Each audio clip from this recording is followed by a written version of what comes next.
actually test whether or not those solutions would work within our district. What we hoped to learn from our students was, what are their thoughts on the late learning work that we've been doing within our district? What are their thoughts about what testing 1 2 test see offered? And what are their opinions about what we're already doing? How their experiences are going in their classes, their experiences outside the class. It gave us a huge variety of opinions and different characteristics, because not every person is the same and not every person wants the exact same thing. So you have a whole bunch of different inputs going together to give one important input towards those adults. Rapid innovation, as you know, it's creative thinking at a very fast pace. Rapid innovation is design thinking, and it's a great way for students to have student voice. And students will normally sit in a focus group and speak about their issues, which is great, but design thinking gives them the ability to actually do something about it. They collaborate, they ideate, and they create solutions that they can actually go to their schools and put into place. So it's a great process, and it really connects well with the district's goals on college and career readiness. We have to figure out the problem, figure out how to solve it, and work around it. First, we were just sitting there like with our arms crossed, and we were like, one of the people in the group, they just said, "Hi, my name is," and blah, blah, and then we just all just said hi. We all just like came together after that, and we just started throwing ideas out. Me wanting to major in business, it'll help like me be able to talk to people I've never met before, put our thought process together, and like actually give feedback to our teachers or people where we're trying to help us. Like, it just helps. Teachers, they see things the way they like to see it. You know, they're like, okay, well, this is helpful to the student. They're gonna do this, and that's it. Me being a student and being able to provide my input, it just shows that, like, yeah, your ideas are pretty cool, but ours are cooler, so you might want to just listen up a little bit. What we hope to take further is to spend more time with students and then actually bring in student and teacher voice together. Students and teachers don't get enough time together to learn from each other, to discover what it is that makes teachers tick and what it is that drives students. And if we better understand each other, then we can better support each other in the learning process. That's how this project is supposed to work out, by getting us to communicate and collaborate, and, you know, overall just sending out good vibes to one another and letting each other know, like, you're not alone, even though it might seem like you are.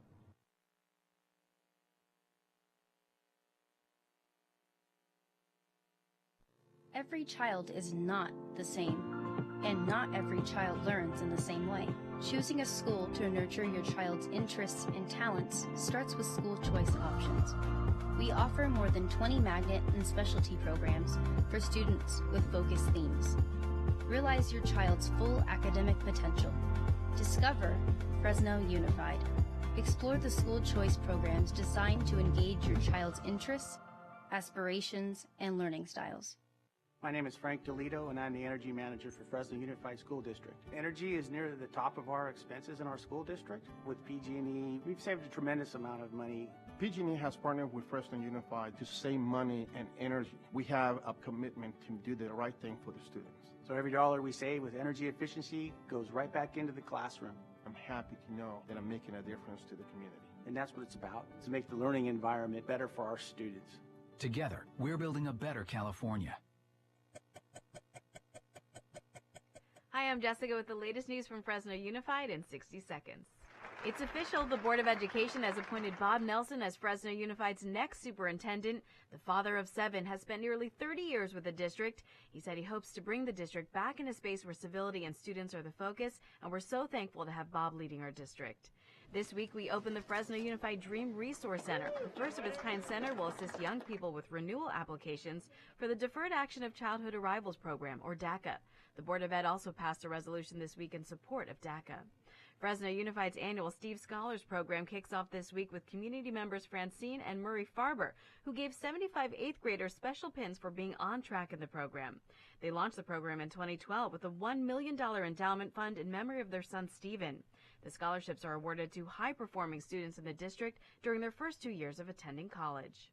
And that's your Fresno Unified News in 60 seconds. Fresno Unified prides itself on providing a safe place for student learning. With the recent announcement to end DACA, we're pleased to announce the opening of the Dream Resource Center. The center will provide students, families, and community members support with DACA renewal and citizenship applications, as well as ESL courses, among other supports. For a full list of services and resources, visit fresnounified.org or call 457-DACA. Does your child thrive as an independent thinker? Are they looking to accelerate their learning or perhaps have the flexibility to pursue passions outside of the classroom?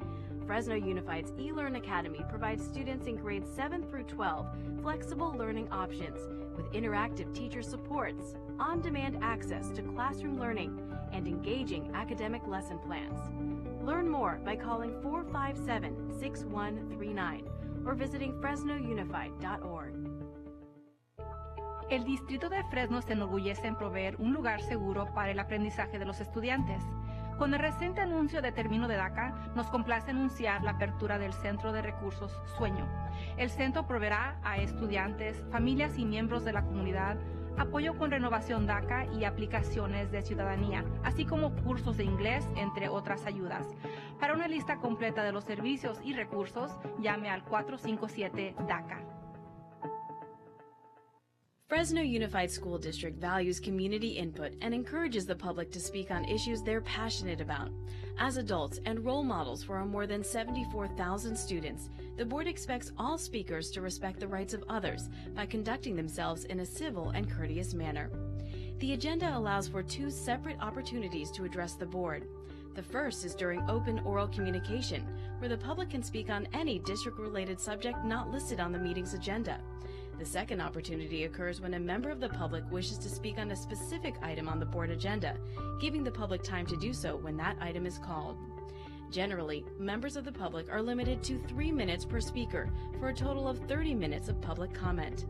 In order to hear from all of those who wish to speak, the board president may adjust speaking time as needed. Those using translation services are given a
Hello and welcome to tonight's meeting. of the Board of Education. Today is October 11th, 2017. I will have the clerk read a civility warning prior to proceeding with our regular business. Member Cazares. To ensure this meeting is conducted in an orderly and efficient manner and in an effort to safeguard the rights of those members of the public who wish to address the board, I'm issuing the following warning. Any person who either interrupts a speaker who is at the podium or on the dais or who otherwise creates a disturbance during this public board meeting by engaging in disruptive conduct will be asked to refrain from such disruptive conduct so the board may conduct its business. Please take notice that failure to comply with this warning may be subject to removal from the board meeting with no further warnings issued.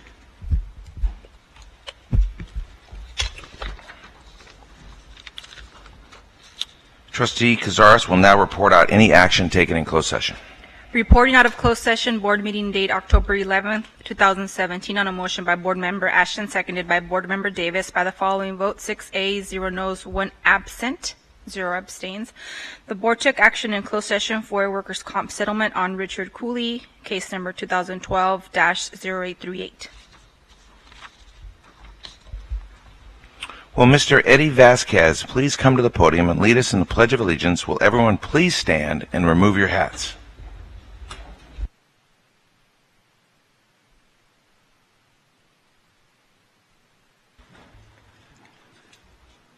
Ready? Begin. I pledge allegiance to the flag of the United States of America and to the republic for which it stands, one nation, under God, indivisible, with liberty and justice for all. Trustee De La Cerda will now acknowledge Mr. Vasquez. Welcome, Mr. Vasquez. I get the honor and the privilege to say a little bit about you, and I want to thank you, and I want to thank your principal, Kevin Herda, for being here. Mr. Vasquez joined the Norseman family about 2 years ago, and he currently has 2 granddaughters who attend Norseman in 5th grade and transitional kindergarten. Many times last year, Eddie noticed that our Norseman students struggled to safely walk across Maple Avenue to get to the school. So at the beginning of this year, he decided to do something about it. So Eddie started volunteering as a crossing guard at Norseman Elementary through the Safe to School program, and we thank you very much. He has taken the morning and afternoon crossing guard, and he does it at the busy intersection of Maple and Weldon to help all our students there get safely to school. Norseman School is definitely a better school because of you, Mr. Vasquez, and because of your involvement and your willingness to get involved. But not only are you involved, he has encouraged others to become active in a positive way as well. He's a fantastic role model for other parents as well as his own grandchildren, as he actively shows that he values education and he supports the school and all the children there.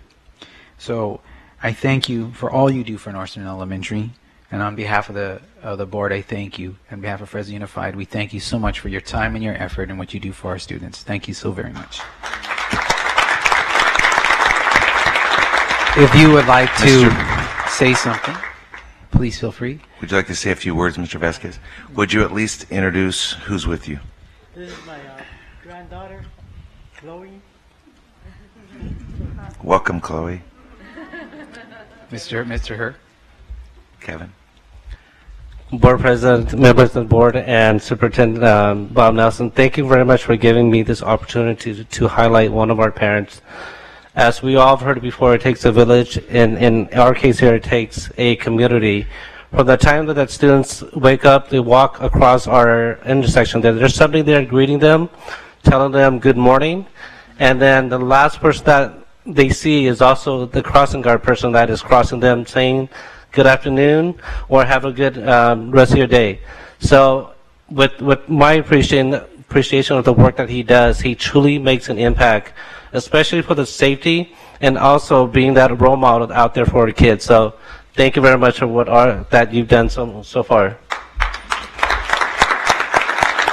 And Mr. Vasquez, I get to present you with this certificate, and it reads, Eddie Vasquez, in recognition of your leadership, your dedication, and your support to the students and families at Norseman Elementary School, your efforts demonstrate our core belief that parents, students, and community as a whole are vital partners.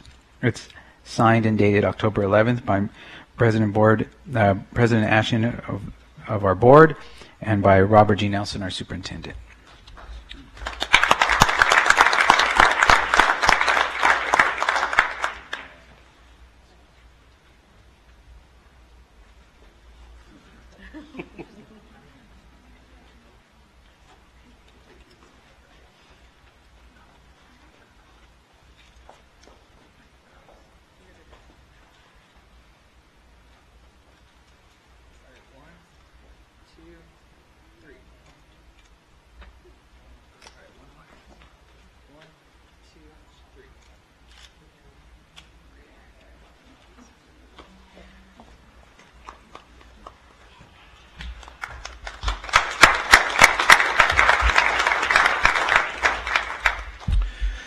Approval of minutes. Included in the board binders are the draft minutes for the June 27th, 2017 special meeting and the August 3rd, 2017 special meeting. I need a motion and a second to approve the minutes. Moved by Member Cazares. Second. Seconded by Member Mills. All those in favor say aye. Aye. All those opposed say no. Motion carries.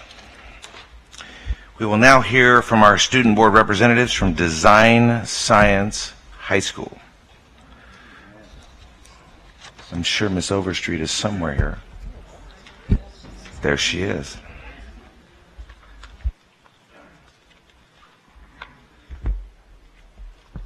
Hello. Good evening, Board President Ashton, members of the board, and Superintendent Nelson. I'm Abraham Hernandez, ASB President of Design Science High School. And my name is Kayla Gomez, the ASB Vice President for Design Science, and we are proud to represent Design Science. Thank you for the opportunity tonight to report on our recent Student Advisory Board meeting held yesterday. First, we would like to thank Patino School of Entrepreneurship for providing their conference room, and Trustee De La Cerda, Trustee Johnson, and Michelle Rodriguez, Liaison for Trustee Mills, for attending our meeting. We appreciate Trustee De La Cerda encouraging us to finish strong, but also enjoy every moment of our academic careers.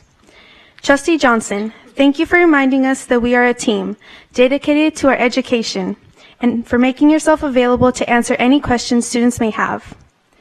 Your presence is important to us and truly appreciated. At this time, we would like to recognize the middle school student ambassadors that are here today from Wawona Middle School.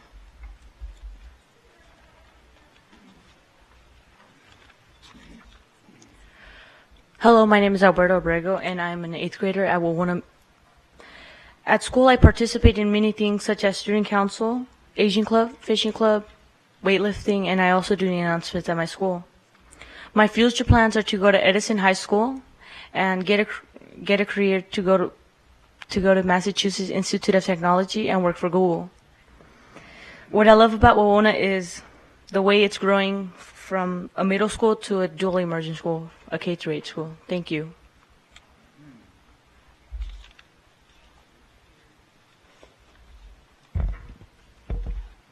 Hello, my name is Nalita Men, and I am an 8th grader in Wawona Middle School. At school, I participate in Asian Club, Color Guard, GSA, piano, student government, and leadership. My future plans are to go to Bullard, get a scholarship, and pass my SAT test to go to San Francisco, our institution, to become a photographer. What I love about Wawona is the staff and students and the activities in the school. Thank you.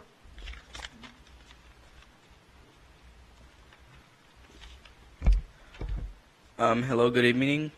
My name is Elias Covarrubias, and I am a 7th grader at Wawona. At school, I participate in band, gaming club, and I joined a soccer tournament. My future plans are to attend Bullard, get a degree, and to be an actor. What I love about Wawona is the fun events and having friends. Thank you.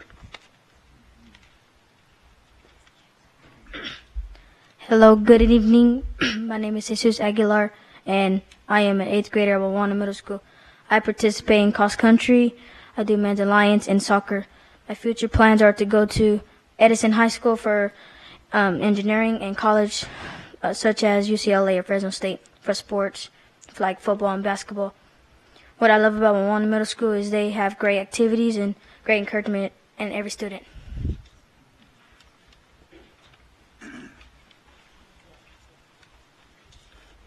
Hello, my name is Zoe Portales, and I am an 8th grader from Wawona. At school, I participate in web leadership, color guard, Asian club, GSA, Spanish 2, and another leadership club. My future plans are to attend Bullard High School and to go to Columbia University College of Medicine Dental and to become a dentist. What I love about Wawona is how it's a great learning environment because of the teaching staff. And thank you.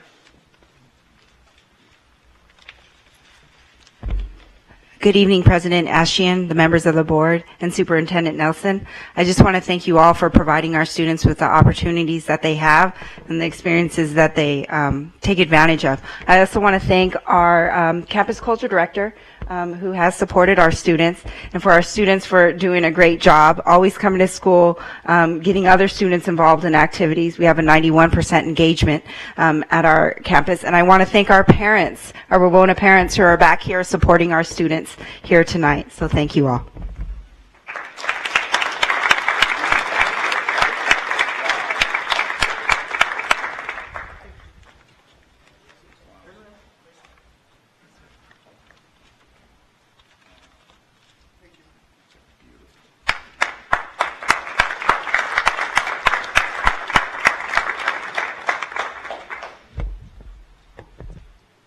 At our meeting yesterday, SAB Representative Kira Riar and Mackenzie Rivera reported back on September 27th board meeting.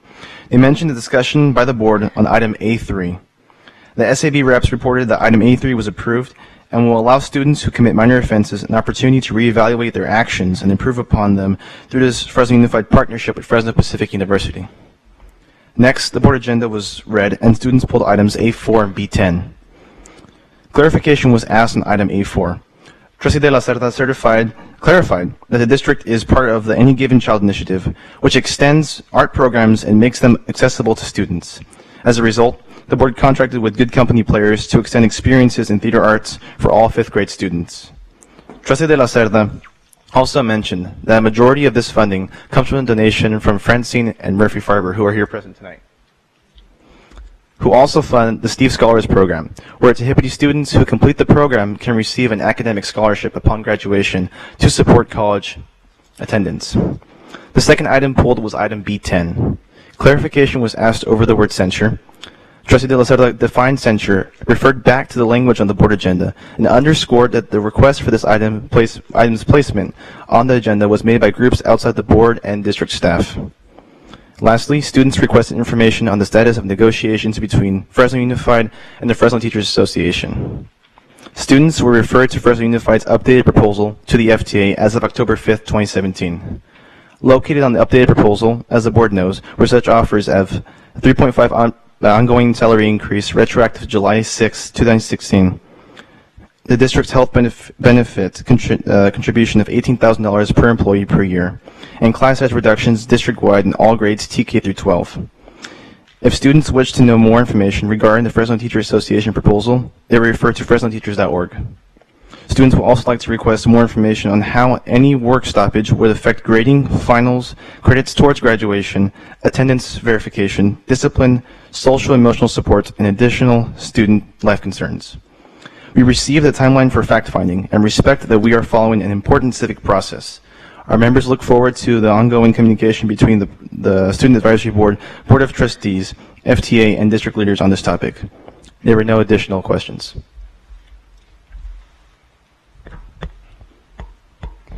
Following the board agenda, there was a special presentation by Leslie Lowen in which we viewed a TED Talk by Simon Sinek titled, How Great Leaders Inspire Action, that focused on searching for the why rather than the what or the how of any venture. As the board knows, each year SAB does a district-wide project. This year, we have been challenged to focus more on the why, the reason behind our project. Before we enter a planning session, students were tasked with bringing their why to the next SAB meeting. Finally, here are a few things happening at Design Science. Nearly all of our seniors have completed their UC applications and are currently working to finish CSU and common applications before November 1st. We have had our first college admittance of the year to Grand Canyon University. We recently had our FAFSA night at Fresno City College, where virtually all of our seniors completed and submitted their FAFSA.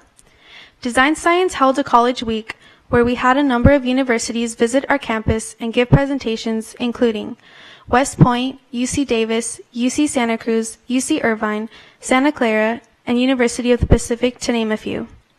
The admissions officer from University of the Pacific was impressed with our students and generously had all of our seniors' applications fees waived for the University of the Pacific. In regards to the campus culture, Our first school dance is being organized by our freshman and our sophomore class. We find that collaboration between classes contributes to an overall united student body. This past Friday, we held our senior sunrise in which we had the majority of our seniors present. As the intramural basketball season between Design Science, University, Duncan, and Patino High School comes to a close, we are pleased to say we will be facing Duncan in the championship game. Last week, we were also fortunate enough to have guest speaker Sean Harper, former NFL player for the Indianapolis Colts, give our students a motivational speech in which he rolled an entire frying pan and tore a phone book in half with his bare hands. Harper told students that every journey seems easy at the beginning, but when things get hard, that's when you have to push even harder. He challenged us not to allow our past to define us, but to look to our future. We look forward to future events at our school, such as Breast Cancer Awareness every Thursday of October, Red Ribbon Week activities, Harvest Fest Fall Dance, Native American Heritage Day, and many more events to come this year. Before we go, we'd like to recognize Mrs. Tressa Overstreet, our principal, and our campus culture director, Ms. Lee Yang. Thank you both for never-ending support in what we do as an ASB. Words cannot fathom the hard work you put in and the busy schedules you balance in order for us to achieve our common goal, which is to make every student feel a part of their school. Your love for our students is evident in how you help us plan an event, but also in how you help us find ourselves. From the bottom of our hearts, thank you.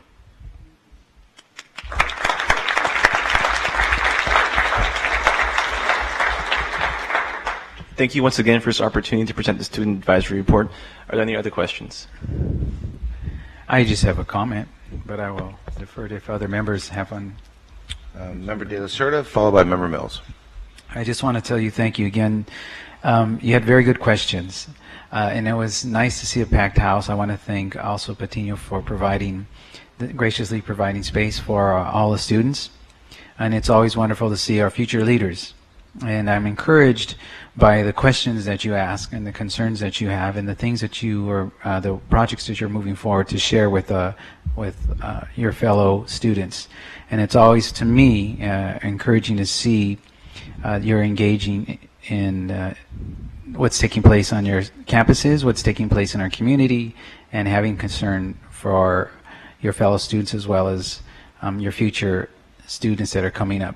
So I just want to tell you guys thank you, because it's always it's an honor for me to be able to have those discussions with you, to listen to your concerns, and just to watch you as you through the year. It seems it goes so quickly through the year to what you're achieving and what you're striving for and what you're pushing for on behalf of your fellow students. So I want to tell you all thank you, and always keep it up. But I will say this again, it's going to go quick, but also have fun. Enjoy your school years. That's the one thing that I would always tell my students, don't forget to stop and have fun and enjoy the time that you have in school. So, Member Mills. Thank you. Ms. Overstreet, if I remember correctly, didn't Design Science have a 100% college-going class from 2016? Yes? Yes. And I rather suspect the class of 2017 is going to be the same, so I'm going to take this opportunity to put in a plug for my alma mater, because you mentioned it, University of the Pacific. It's one of my alma maters. I graduated from Pacific's McGeorge School of Law.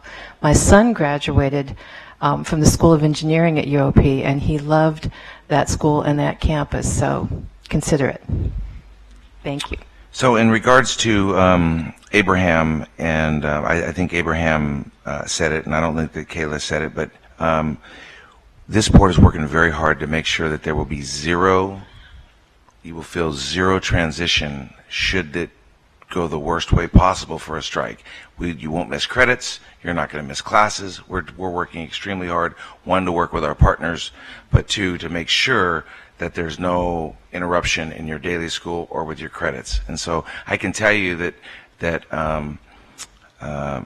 your principal, Tressa Overstreet, speaks extremely highly of you, Kayla, and as well as you, Abraham, and all the students that go to Design Science, and we're extremely proud of you, so thank you.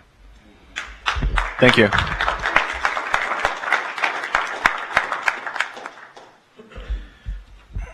Adopt the resolution recognizing the month of October as National Cybersecurity Awareness Month. Trustee Davis will read the resolution. Thank you. In the matter proclaiming all schools to observe National Cybersecurity Awareness Month in October, whereas young people spend more than 30 hours a week online, an amount of time fast approaching the amount of time spent in school, and whereas there is an increasing concern about the behavior of young people while they are online, and whereas schools have become a primary provider of internet access for many of our students, and whereas young people should be made aware of the conditions for being responsible digital citizens in the 21st century, and whereas the Fresno Unified School District has an acceptable use policy that specifically outlines the dangers inherent in certain online behaviors, and whereas the Fresno Unified School District has made it a foundation of quality education that all students should be safe from bullying, including cyberbullying, and whereas the Fresno Unified School District will be recognizing Cyber Safety Week at all of its K-12 schools from October 23rd to 27, 2017. Now therefore be it resolved that the Fresno Unified School District do hereby proclaim the month of October and hereafter as National Cybersecurity Awareness Month. I move for approval. Second. It's been moved by Trustee Davis and seconded by Trustee Mills. Roll call vote, please. Member Casares? Aye. Member Davis? Aye. Member De La Cerda? Aye. Member Johnson? Aye. Member Jonathan Rosas? Aye. Member Mills? Aye. Student Member Riar? Aye. Student Member Rivera? Aye. Motion carries.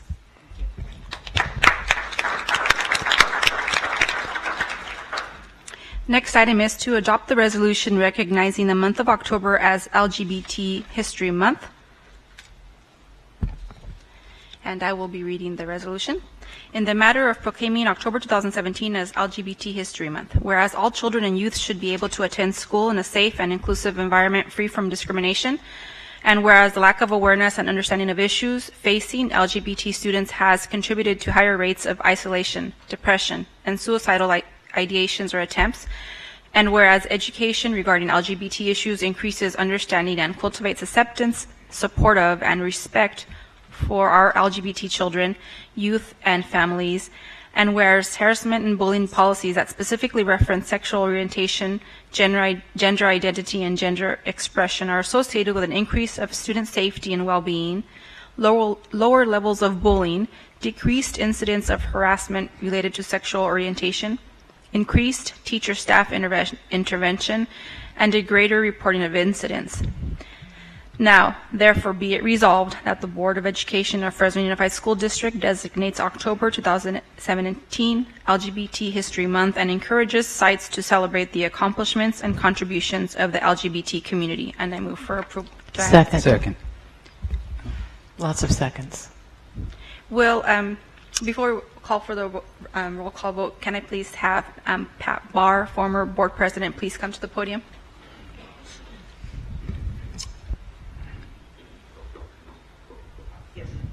Did you want to address the board before that roll call vote? First, do we not? Yes. That's not the way it's in order, but either way it's fine.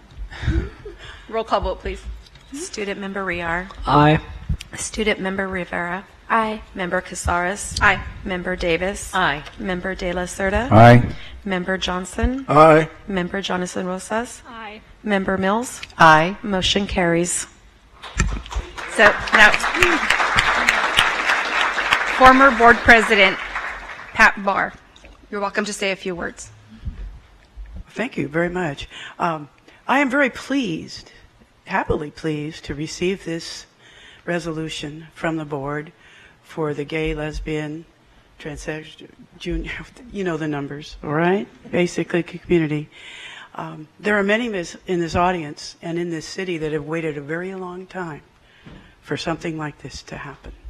And I will guarantee you that we will work hand in hand with Fresno Unified to help erect and maintain that safe environment so that all students can live honestly and thrive in school and at home. Thank you very much.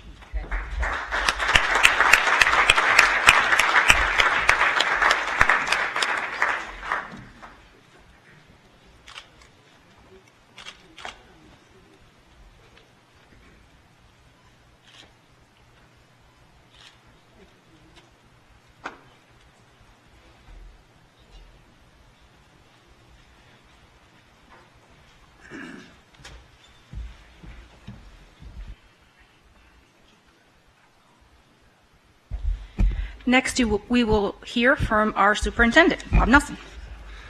Thank you, Trustee Casares.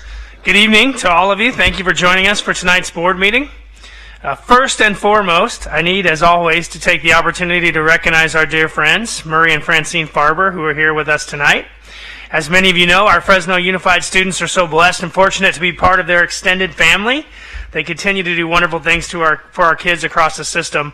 Last year, the Farbers donated $100,000 to support a play that was produced by the Good Company Players for all of our 5th grade students in the district. And we are so excited that we'll have the opportunity to use their generous donation to cover the cost of another theater production again this year. So it's due to outstanding community members, just like the Farbers, bless you both, that we're able to expose our students to more of the arts and to nurture something essential, because the arts are truly essential for our students. So again, we appreciate so much your generosity and support. Let's give them our thanks.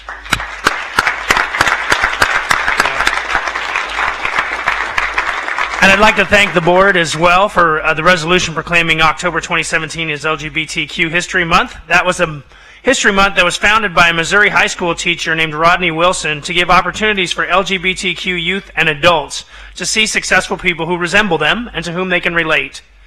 Fresno Unified firmly believes that our students and staff perform best in an environment where tolerance, diversity, and inclusiveness are valued and they're practiced. So on Monday, I met with leaders from our own LGBTQ local community, many of whom are here with us today. Thank you very much, to follow up and share our outreach plan and to gather some feedback from some of them. That outreach plan includes professional development for staff, additional supports for students, and continued commitment to collaborate with community leaders to ensure that all of our students will have a safe and supportive educational environment. I would say that the response to the plan was positive, and we look forward to working with our community partners with this implementation. So the board will be receiving that plan in detail via an upcoming board communication. And again, thank you for all those members of our local community for your input. Thank you for coming here tonight, making yourselves heard, and we appreciate the collective ongoing commitment that we have to provide a safe learning environment for all of our Fresno Unified students and staff. So thank you. Recently, on a somber note, our Scandinavian middle school community lost a student in a tragic accident, which you may have heard about. 7th grader Adrian died of electrocution after being stuck against a chain link fence in a situation near his home. Following Adrian's untimely passing, one of the most surprising gifts in our community came from a Clovis PD officer who actually pulled over our Scandinavian vice principal, Summer Gaston-Garris, as she was driving to buy a gift card for Adrian's mom. So Gaston-Garris and other staff members at SCAN had collected money so that Adrian's mom could purchase new clothes for him to be buried in. The officer told Gaston-Garris that she hadn't come to a complete stop before turning right. But before moving against her, he heard what she was doing and saw her break down and told that story about her student. So Corporal Rich Ashcraft pulled out his wallet and immediately made a donation. And when we returned to the station, he asked for donations from his coworkers. And the next day, that officer went back to Scandinavia with an envelope of $300 to provide for the family.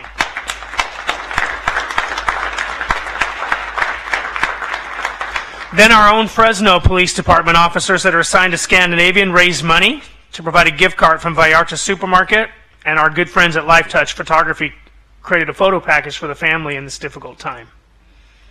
I just want to thank every individual that came together to support Adrian and the family that he leaves behind. That outpouring of love and support the family received as they prepared to lay Adrian to rest is truly overwhelming. And that's what Fresno Unified is really all about when it comes right down to it. It is that type of family. So thank you to all that were involved in that process. I'd also like to give a big shout out, you heard about it before, to Big James Henderson, a former weightlifting champion, for sharing his inspiring life story and his skills with our Heaton Elementary kids. His appearance was part of the Champions of Tomorrow program, which features pro athletes telling their life stories and encouraging students to overcome life's challenges and finding success. So Big James Henderson provided an inspirational assembly for students and demonstrated his strength by ripping the phone book, as you heard, and bending a skillet in half. It's just an awesome opportunity. This program is made possible through our partnership with our wonderful partners at the Fresno County Superintendent of Schools. So thank you, Jim Yovino and his staff, and all of that they do on our behalf to provide for our students. And finally, Fresno Unified is going to host and coordinate again our annual district-wide School Choice Expo again, with the intent of highlighting all of our school choice options and highlighting some career technical education pathways at each high school. So if our high school students are interested in pursuing a career pathway, they have all the information at their fingertips. That event is important for families who are looking to choose a different school option in the 18-19 academic year. So to that end, if that's your interest, we invite you to join us at the School Choice Expo. That special event will take place at our own Duncan Polytechnical High School, and it's on Tuesday, October 24th from 5 to 7. If you need more information about that, please go to fresnounified.org for more information. And with that, I'll turn the time back over to President Ashton. Thank you.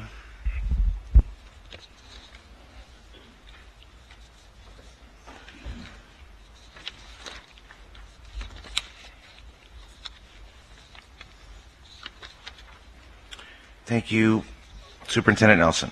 Consent agenda. All consent agenda items are considered to be routine by the Board of Education and will be enacted by one motion. There will be no separate discussion of items unless a board member so requests, in which event the items will be considered following approval of the consent agenda. Are there any items to be pulled for further discussion from the consent calendar? Member Cazares. A8 and A9. A8, A9. Member Jonathan Rosas. A5 and A9. But A5 and which one? A9. Okay. Not seeing any others. We'll start with... I move for approval of the following. Thank you. I need a motion, and it was made by Member Davis. I need a second by Member De La Cerda. A roll call vote, please. Student Member Riar. Aye. Student Member Rivera. Aye. Member Casares. Aye. Member Davis. Aye. Member De La Cerda. Aye. Member Johnson. Aye. Member Johnson Rosas. Aye. Member Mills. Aye. President Ashton. Aye. Motion carries. Excuse me. Item A5, please. Request proposal for U.S. Communities Cleaning Supplies, Equipment, and Custodial-Related Products, Services, and Solutions. Ms. Temple. Hi, this is more than anything, more than a question, it's a comment. I think it was about this time, well, it wouldn't have been this time last year. It was a few months ago.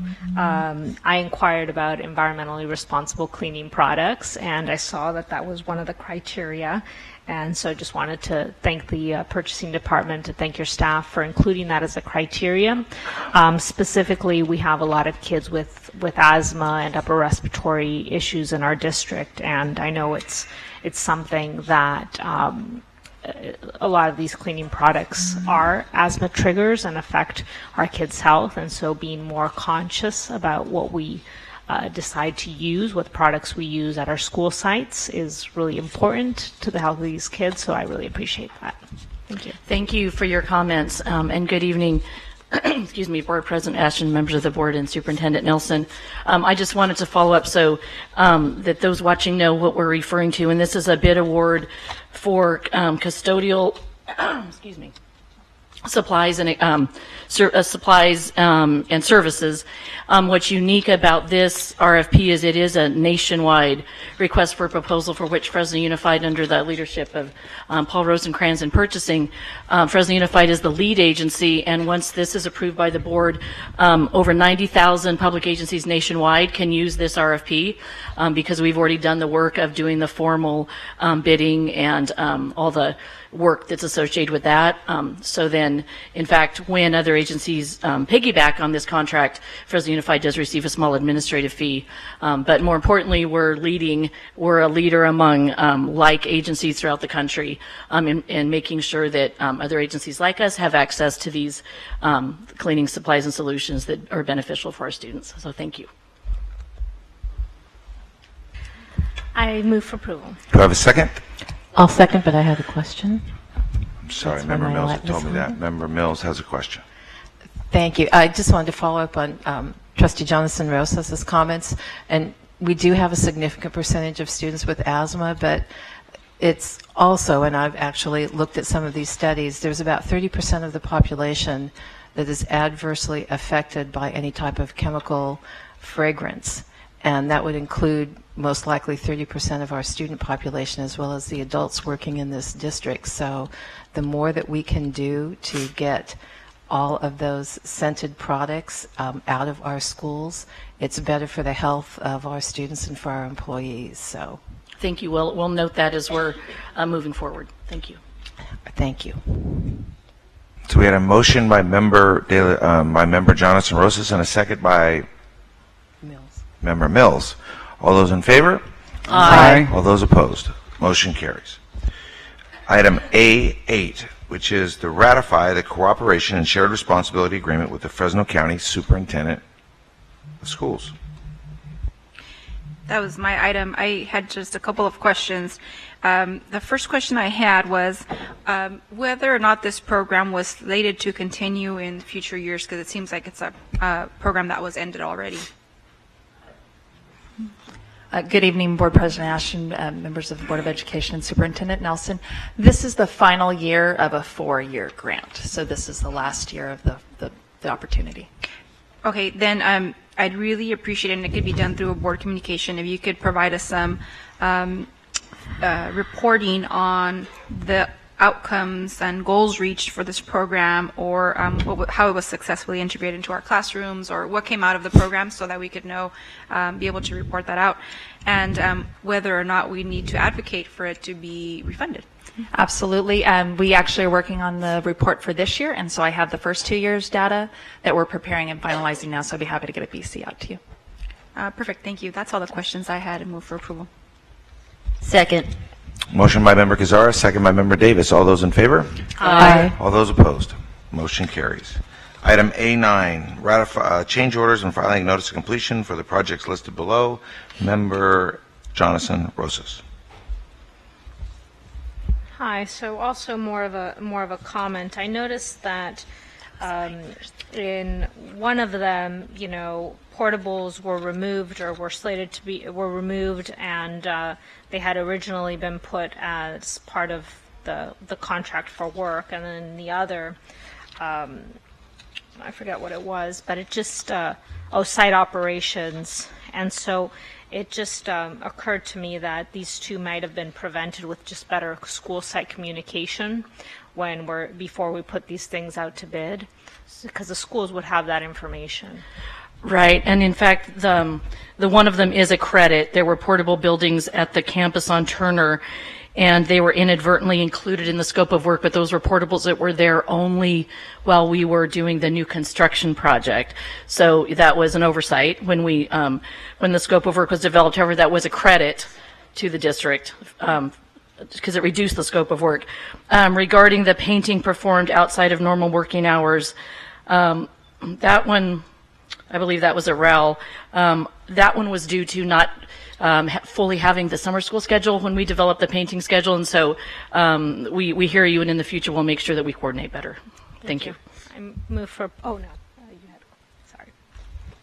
And I think my question was going to be on that of the role painting outside of school hours and having to add additional working days is the contractor originally thought they were going to be during summer hours when nobody would be there. Is that what the idea was?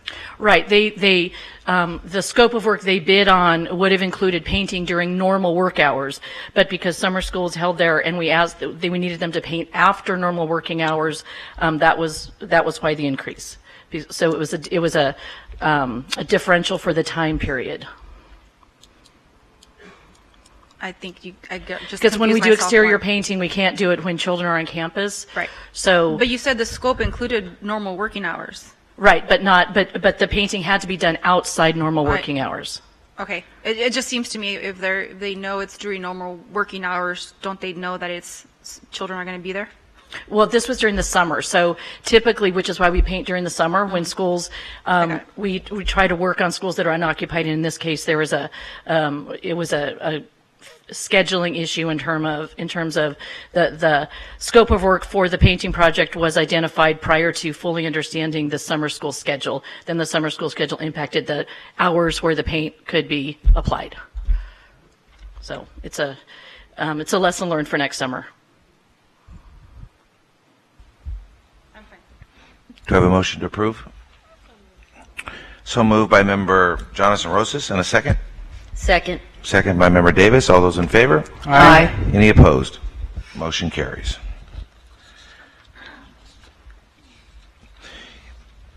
Individuals who wish to address the board on topics within the board's subject matter jurisdiction but not listed on this agenda may do so at this time. Generally, members of the public will be limited to a maximum of 3 minutes per speaker for a maximum of 30 minutes of public comment. As designated on this agenda, individuals with questions on school district issues may submit them in writing. The board will automatically refer them to the superintendent. Any formal requests that are brought before them at this time, the appropriate staff member will provide answers to questions. Please note that if you wish to address the board on an agenda item, you should do so when the specific item is called.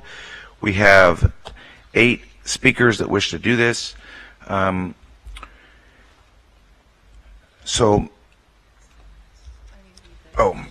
Thank you very much. The board clerk will now read a statement regarding the Brown Act.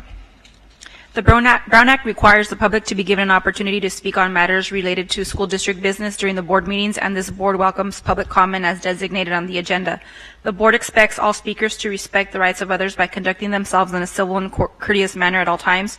Our goal is to ensure the right of the public comment is safeguarded without compromising the efficiency and effectiveness of board meetings. This announcement was designed to allow all people who wish to speak the opportunity to address the board and ensuring that each topic proposed for discussion receive the attention of the board during unscheduled oral communication.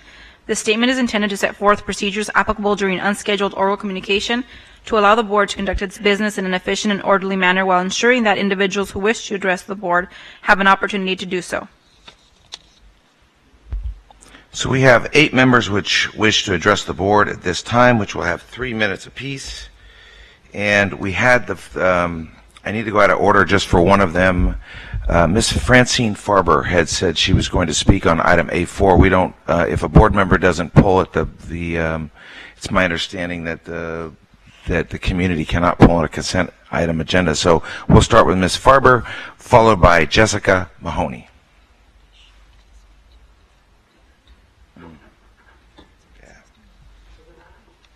No. Thank you. Thanks, Bob. Good evening, board members and Superintendent Nelson. No need to keep on thanking us because our reward is when we saw last year the production that the Good Company players scripted and for which they and some students from Roosevelt designed costumes, scenery, lighting, sound effects. It was really remarkable when you learn about the revolution and the founding of our country through your textbook and in class. It's kind of one-dimensional.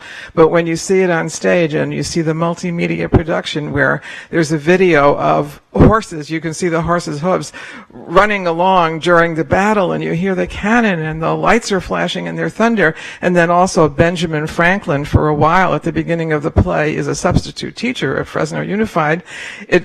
It really has a remarkable effect on the students, and we were so pleased to see it. And we look forward to seeing it again this year. And we'd like to invite you all to come because I think you'll find it worthwhile. It's going to be between February 6th and 9th. It's going to play at Roosevelt. And please do find the exact schedule and make sure you're there because I think you're going to enjoy it very much. Thank you. Did you want to say? Small addendum. We've gained a lot of satisfaction at what we've been able to do in helping the children of the district. Our hope is that more people will join in. When you do, when you work with them, there's a great satisfaction. So please join in. Thank you.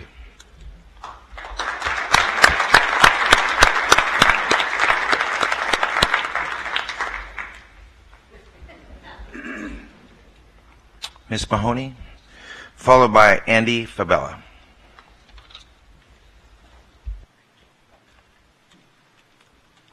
Good evening. I just wanted to thank the board superintendent about doing the resolution for the LGBT History Month. I'm going to try to stay calm, but I think it was rude for Mr. Ashton to leave during this reading of the resolution. I also think it was rude for him to leave during the vote of the resolution. I think it was very disrespectful to the LGBT students and the staff of the district. And I hope at the end of the meeting, maybe you can see or tell why you left during the LGB resolution. And now I'll play something else. I don't know that we can. I don't know that we can play. So far, a lot of people joined us and rejected Proposition 6, and now we owe them something. We owe them to continue the education campaign that took place. We must destroy the myths once and for all, shatter them. We must continue to speak out, and most importantly, every gay person must come out. As difficult as it is, you must tell your immediate family, you must tell your relatives, you must tell your friends if indeed they are your friends, you must tell your neighbors, you must tell the people you work with, you must tell the people in the stores you shop in,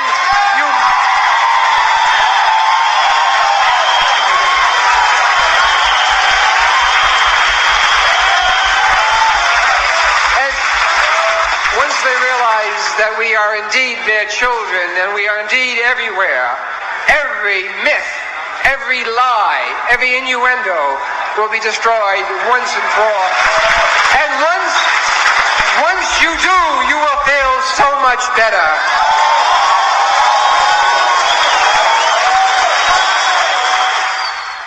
Shame on you, Mr. Ashland. If we could we could hold our applause so that we can get through the speakers, please. Andy Fabella.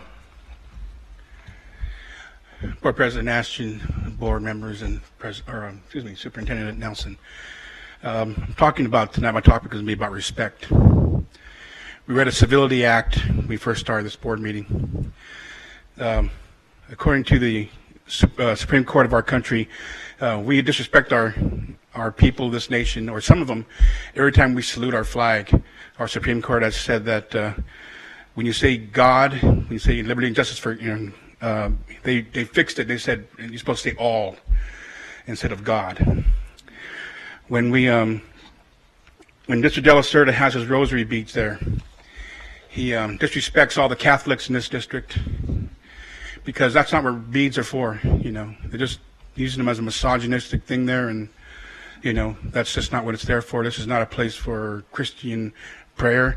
The Supreme Court has stated that in the public forum, members of a public agency cannot use prayer or faith when discerning or appropriating funds or making decisions that concern the general public. That's a violation of federal law there. It also violates the Exclusionary Act of the First Amendment when it says, the Constitution says, we will not promote any one single religion, but include all. We also talk about our board policies. We've got this one here. It says here, I've looked up and down our board policies. I can't find anything that says anything about censuring a person or removing a person as board president. And if you read this document here that was given tonight, the last two sentences state definitively, this is the district now, the superintendent or designee shall decide whether a request is within the subject matter jurisdiction of the board. Items not within the subject matter jurisdiction of the board may not be placed on the agenda. We have no board policy, therefore it is not in the purview of this board to do that, to censure or remove a person as a president. We have no administrative policy that does the same thing.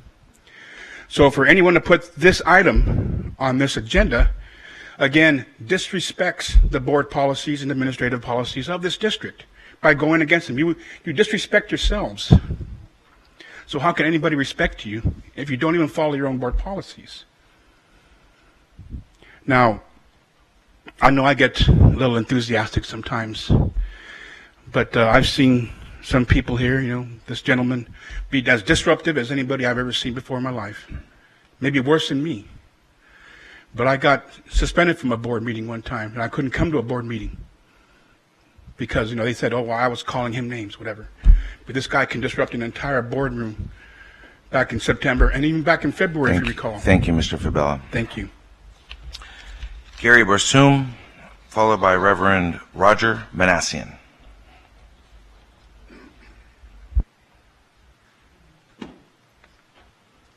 Thank you. I appreciate the time to do this. My name's Gary Barsoom. We are living in an unprecedented time here in America. I want to address, excuse me, I forgot. I want to address the LGBTQ issue in regards to Mr. Ashton. I'm going to start over. We are living in an unprecedented time here in America. We are a nation once founded upon self-evident truth, yet are now rejecting it. Intolerance against Christians is shaping our culture. From our schools, where prayer is prohibited, to our places of work, where florists and photographers, among others, can be put out of business for refusing to compromise their moral beliefs. Even fame or celebrity is no protection. Just ask the Benham brothers, whose HGTV show was canceled because of their Christian beliefs on marriage and abortion. Bad ideas about sexuality have resulted in bad results for the family, and many of those bad ideas originated on college campuses.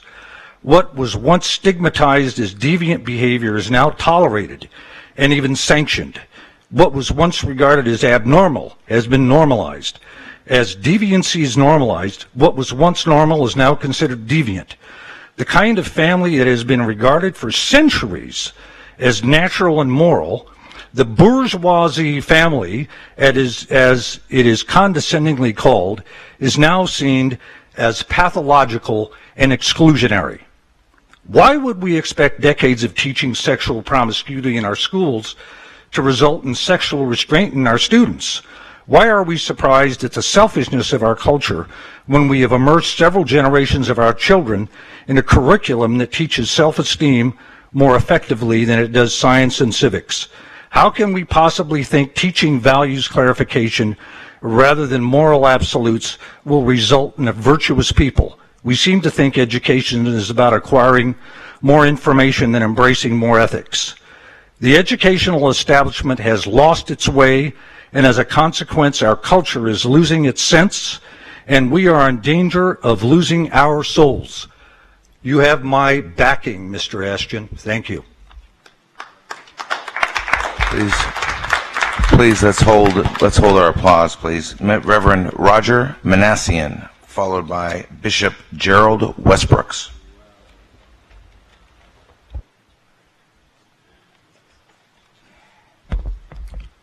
Thank you for the opportunity. I'm Reverend Roger Manassian, pastor of churches for 22 years and founder of Hope Now for Youth in 1993, which has taken over 2,000 gang members off our streets through caring relationships and jobs. I'm concerned about teaching LGBT under the Healthy Youth Act because these lifestyles are very often unhealthy escapes from a previously unhealthy life and only adds often more pain. Like many of them, hundreds of our gang members have been sexually molested, and the rest of the 2,000 have been raised with drug-addicted mothers, absent fathers, or other severe trauma. Their unhealthy escapes are violence and substance abuse, which only produces more pain. In response, the Lord Jesus gave me a stress recognition and release assessment, which has delivered many of these youth to productive lives by God's power. Similar to escaping into any pain-numbing addiction, LGBT is often an escape from the anger of unrecognized childhood trauma. And often what is considered normal in a family as a child grows up turns out to be really unhealthy, as I've found with many gang members. At the heart of every child who is abused is a desperate loneliness that can only be healed by the love and infinite worth that God places on them, often through the caring relationship of others. Let's not add more brokenness to their pain. Let's encourage true caring on the road to health. Now, every child responds differently to the same parenting. Our oldest son considered piano lessons and church attendance as child abuse, and he was serious. Tragically, he died from his motorcycle addiction.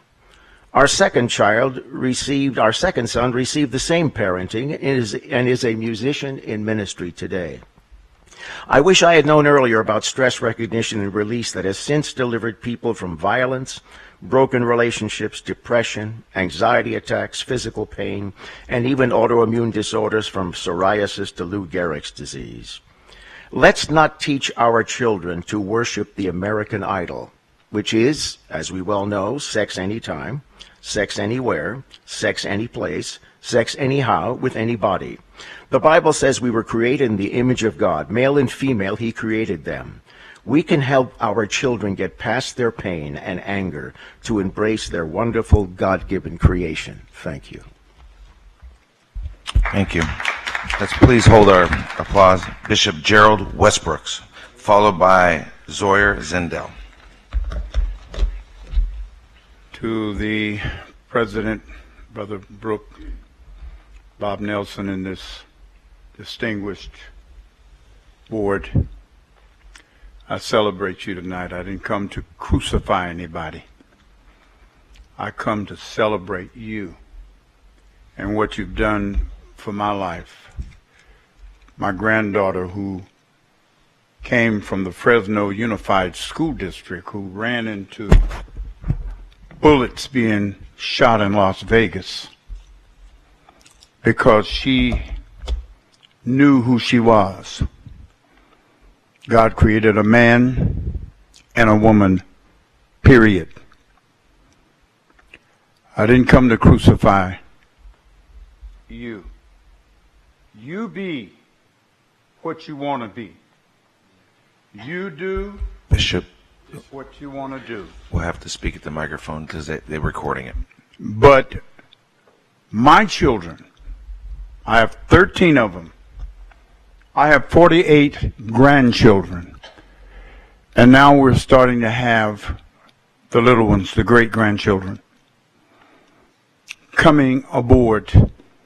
And I'm teaching them in the way of the Lord. I don't blame you for leaving. I don't agree either. But I'm not going to crucify anybody.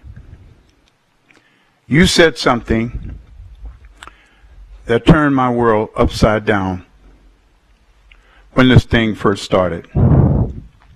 You said, I'm concerned about the children. Be concerned. I don't want my children taught this. I could care less what government says, what you, this board, say, or what anybody in that audience could say. I want my babies to be sound. I spent the weekend at a wedding with my children, and we sit down and talked about this. Brooke Ashton, my sons, NFL players, my grandsons, lawyers that you've created in this school district, sit down, and I bring you a message from the Westbrooks Brewer family. Fight. Stand. No matter what. Don't you even think about anything that anybody's bringing here for you to declare you so that you will resign from this board. Do not do it. I need you and this board to take care of my babies in the face of all this madness that people are trying to perpetrate upon my children. I thank God for you, and I'm praying for you.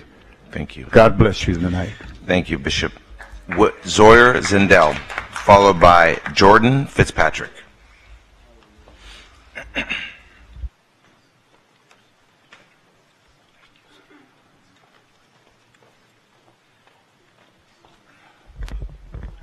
My name is Zoyer Zindel, and I am the chair of Transmotion, which is a 501c3 community benefit organization that offers advocacy for the transgender community and their allies here in Fresno and surrounding areas.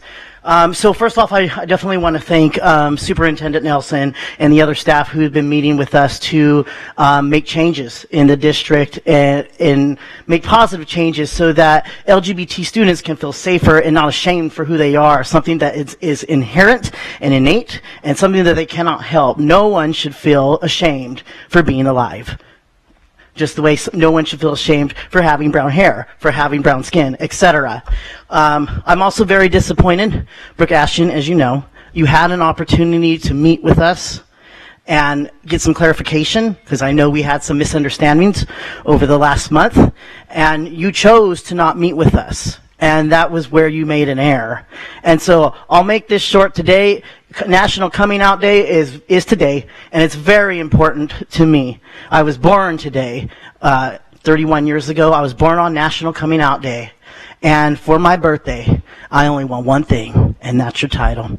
I don't think that it's a good idea for you to remain as chair for the safety of all students. This is not a safe place, this district, and it will continue to not be a safe place until you're removed. Thank you very much. Please.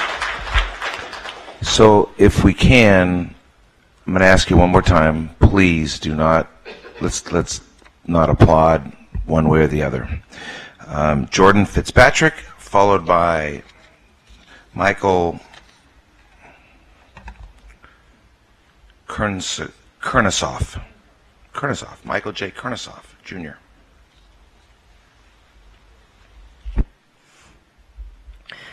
Hello, my name is Jordan Fitzpatrick. I'm the Secretary of Transamotion, and I'm here today to say that there is nothing more important for you as a board to do today than to remove Brooke Ashton's title. If you don't speak out against his actions of hate and his words of intolerance, then you are sending a message that what he has said and done is right.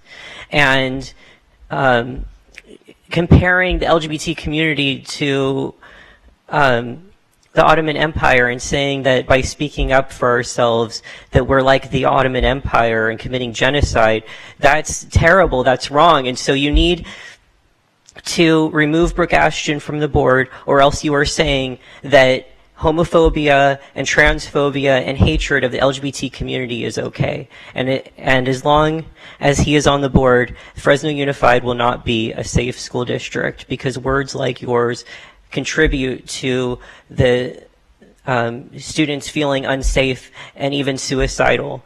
And so that's why I'm here to ask you to remove Brooke Ashton's title. Thank you. Thank you. Mr. Kurnasoff, Jr.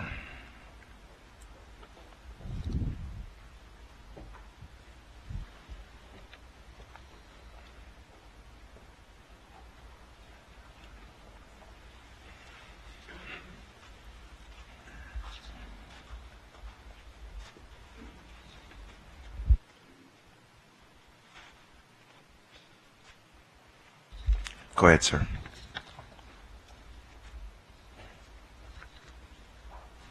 We're not going to be able to read that in time. Go ahead and speak, please.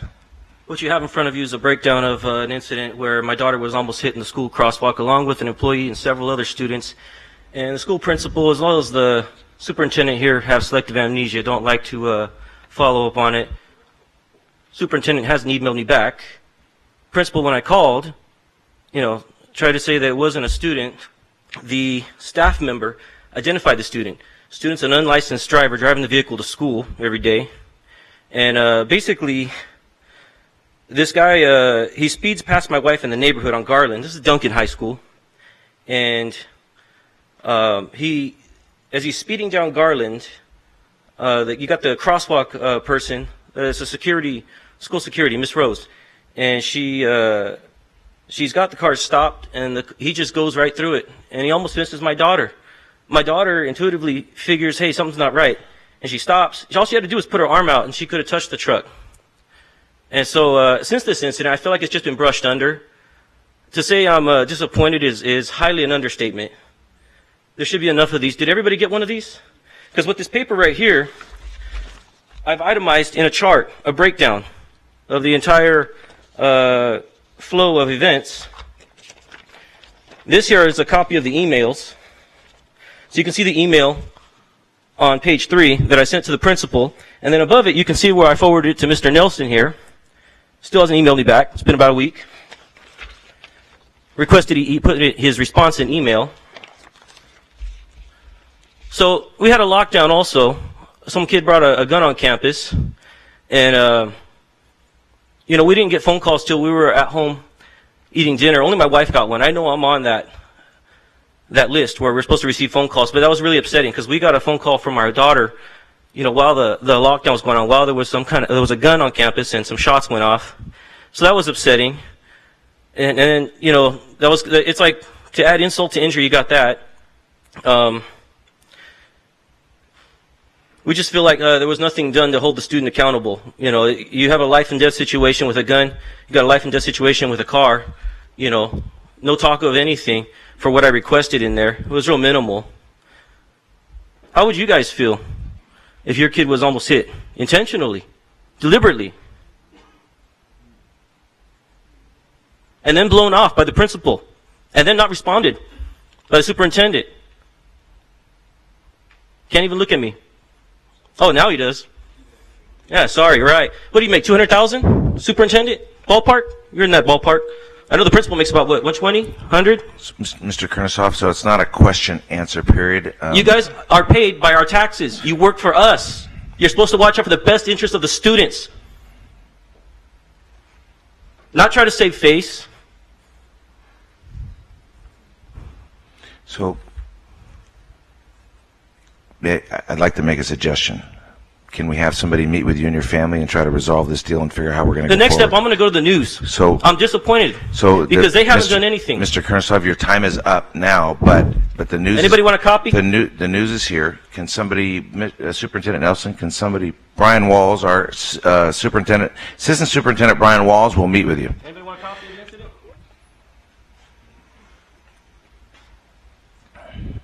Thank you for coming.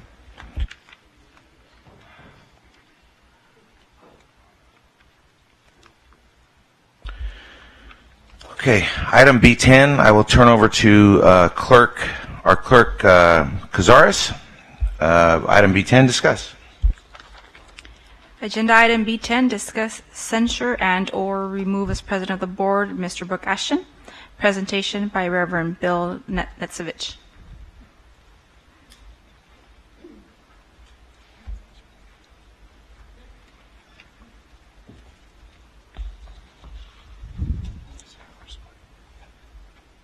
Trustees, Superintendent. Throughout history, tyrants, both petty and great, have always sought to consolidate power by projecting onto marginalized groups or communities the very things for which they themselves are profoundly guilty of doing, and which is certainly reflected in Mr. Ashton's statements at the board meeting on August 23rd. Mr. Ashton calls the LGBTQ community the thought police and accuses the community of being nefarious in its methods of forcing others to do the community's will, of being sinister outsiders. His words are very similar to those used by the Nazis against the Jews. He compares the LGBTQ community, a people who seek to live lives of peace and dignity while respecting others and helping others in our community, to the Ottoman Turks, who were guilty of genocide. The simple matter of the fact is that Mr. Ashton holds a position of power and authority in this school district. The LGBTQ community does not. The simple fact of the matter is that Mr. Ashton, in his position as board president, is trying to be the thought police for the school district by all nefarious means, yet, as I have pointed out, he accuses the LGBTQ community of doing this. And his statements go well beyond the attacks on the LGBTQ community. He also seeks to force his Judeo-Christian philosophy, as he calls it, on a people who do not even come from Judeo-Christian traditions through the bully pulpit and influence of his office. Trustee Cazares said that the board cannot and will not hold Mr. Ashton accountable for his remarks. Will not is probably true, unfortunately, but cannot is not true. In our research and in our dialogues with several attorneys in the ACLU, it is clear that even without anything being written in the board's bylaws concerning censor and removal from presidency, this board can act to censor and remove Mr. Ashton from the presidency of the board. Furthermore, the ACLU suggests that this board do put in bylaws to deal with issues like this. Trustee Cazares is worried about protecting free speech, echoing Mr. Ashtian's remarks, which I guess includes hate speech.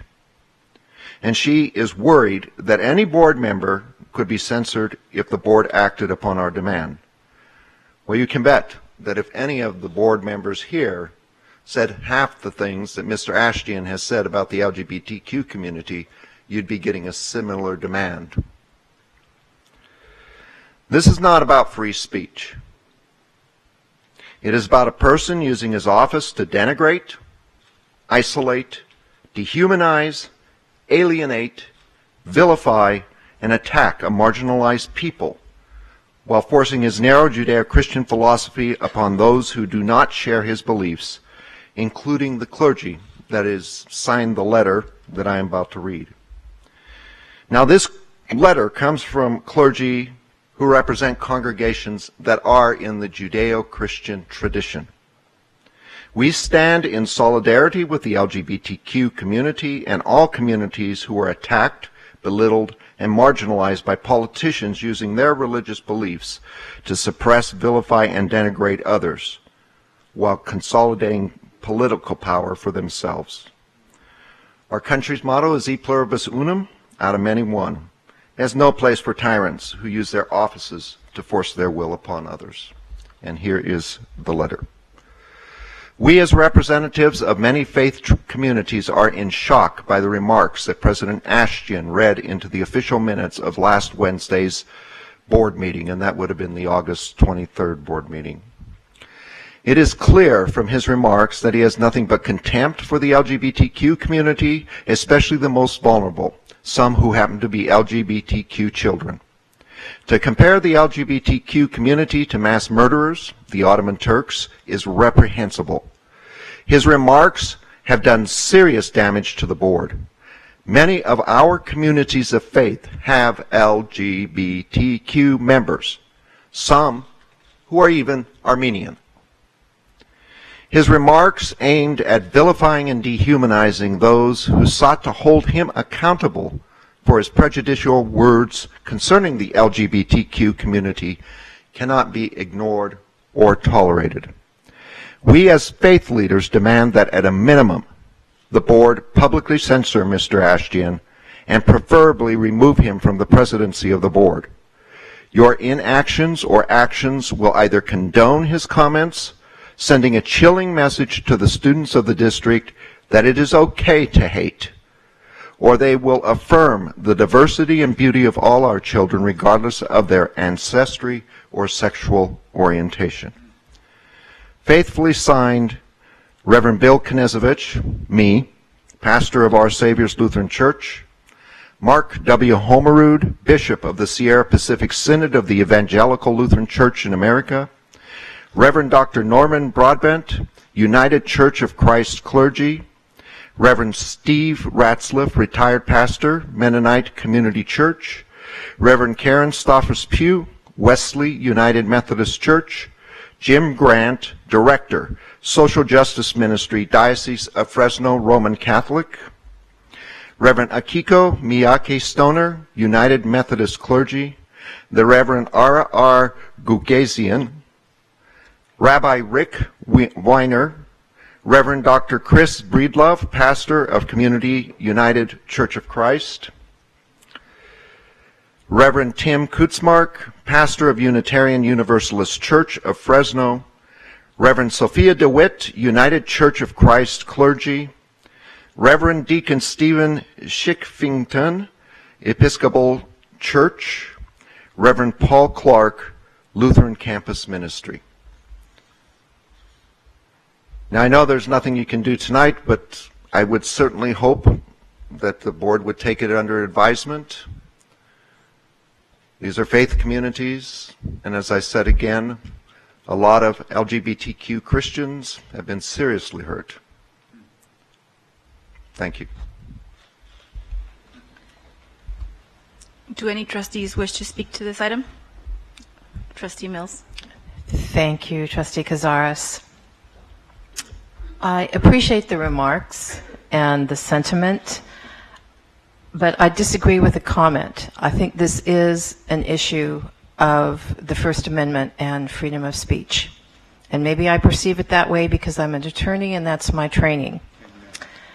And there was an article in the paper recently, in the Fresno Bee, and the caption says, "Racist speech is protected," panel told. I don't think any of us support racist speech. But there's a quote in here that I think is worth mentioning. It's from Erwin Chemerinsky. He is a constitutional scholar. He is the dean of the UC Berkeley School of Law. I have actually been privileged to be at several seminars where he has been teaching and presenting on constitutional law. He's an excellent speaker. And his comment says, "As I try to tell my students, the only way our free speech will be protected tomorrow is if we safeguard the speech we do not like today." And that's what we're talking about. I don't think anyone else on the board, myself included, agreed with Trustee Ashton's comments. I won't speak for them, but I will speak for myself. I don't agree with them. I have said that before. I wish he had not made them. But he didn't give up his First Amendment right when he became a board member. None of us did. And I want to also point to the bylaws, since those have been mentioned. And there is a bylaw, and it is Board Policy 9010, and it states that the board recognizes the right, I will emphasize that word, the right of individual board members to freely express their personal views. And another board policy, 9005, requires board members to recognize and respect the differences of perspective. I heard people say that this is somehow, these comments are changing what is happening on our campus. Well, I know there's been a lot of comment on them in social media, and maybe students are hearing about it from that. But there have been 2 meetings with Superintendent Nelson and the LGBTQ community, and he has given assurances, as has this board at a press conference that I attended, as did at least one other board member, that what we are doing in our classrooms is teaching medically accurate, non-judgmental sex education curriculum. That's what we have been doing. That has not changed. And it cannot change based on the remarks of any one board member. No one board member has the power to change anything. That only happens with a board vote from the majority. The superintendent has given assurances that we're taking additional steps to the extent any class of student feels unsafe. And we hope all of our students feel safe on our campuses. That is the goal for all of us. I understand that these remarks were very hurtful to members of this community, including some very close friends of mine. But if you want attorneys and others to defend your right to your position and your speech, then you have to acknowledge that we have to defend the right to express the views and to defend the rights of those with whom we disagree. That's what freedom of speech is. It's not about protecting the rights of those that you agree with to say what you want to hear. It's about protecting the right of people with whom you disagree. And I understand that that may be a difficult concept, but lawyers take an oath to support the Constitution, and every board member takes an oath to support the Constitution, and that includes the First Amendment, and that includes freedom of speech.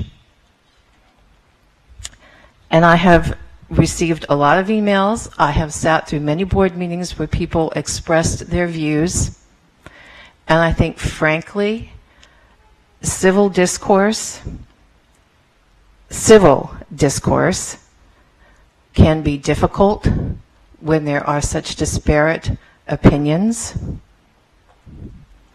but that is what we expect, and that is what a democracy demands. And I hope that people do not really expect me to condemn the right of someone to engage in free speech. There is a distinct difference between condemning the speech, which I do, and condemning and punishing someone for exercising that freedom of speech. And I have difficulty doing that second one, because the board, for one, has absolutely no legal authority to remove somebody from the board, and that's how the conversation started off. And in terms of removing somebody as a board president, Trustee Cazares is correct. The bylaws don't provide for that. What state law does provide is that the board holds an annual organizational meeting at which we elect our officers. And state law also mandates and dictates that that meeting be held in December. And our bylaws mirror that, and that's what they call for. And I think, frankly, there's been a lot of conversation about this. We've listened to the community at many meetings, but I think the superintendent had the right approach. If the point of this is to make students feel safer, if the point is to provide additional services for students who need it, we are willing to do that as a board and as a district. But the way to achieve that is through a conversation with the superintendent and through a collaboration, not by each group attacking each other.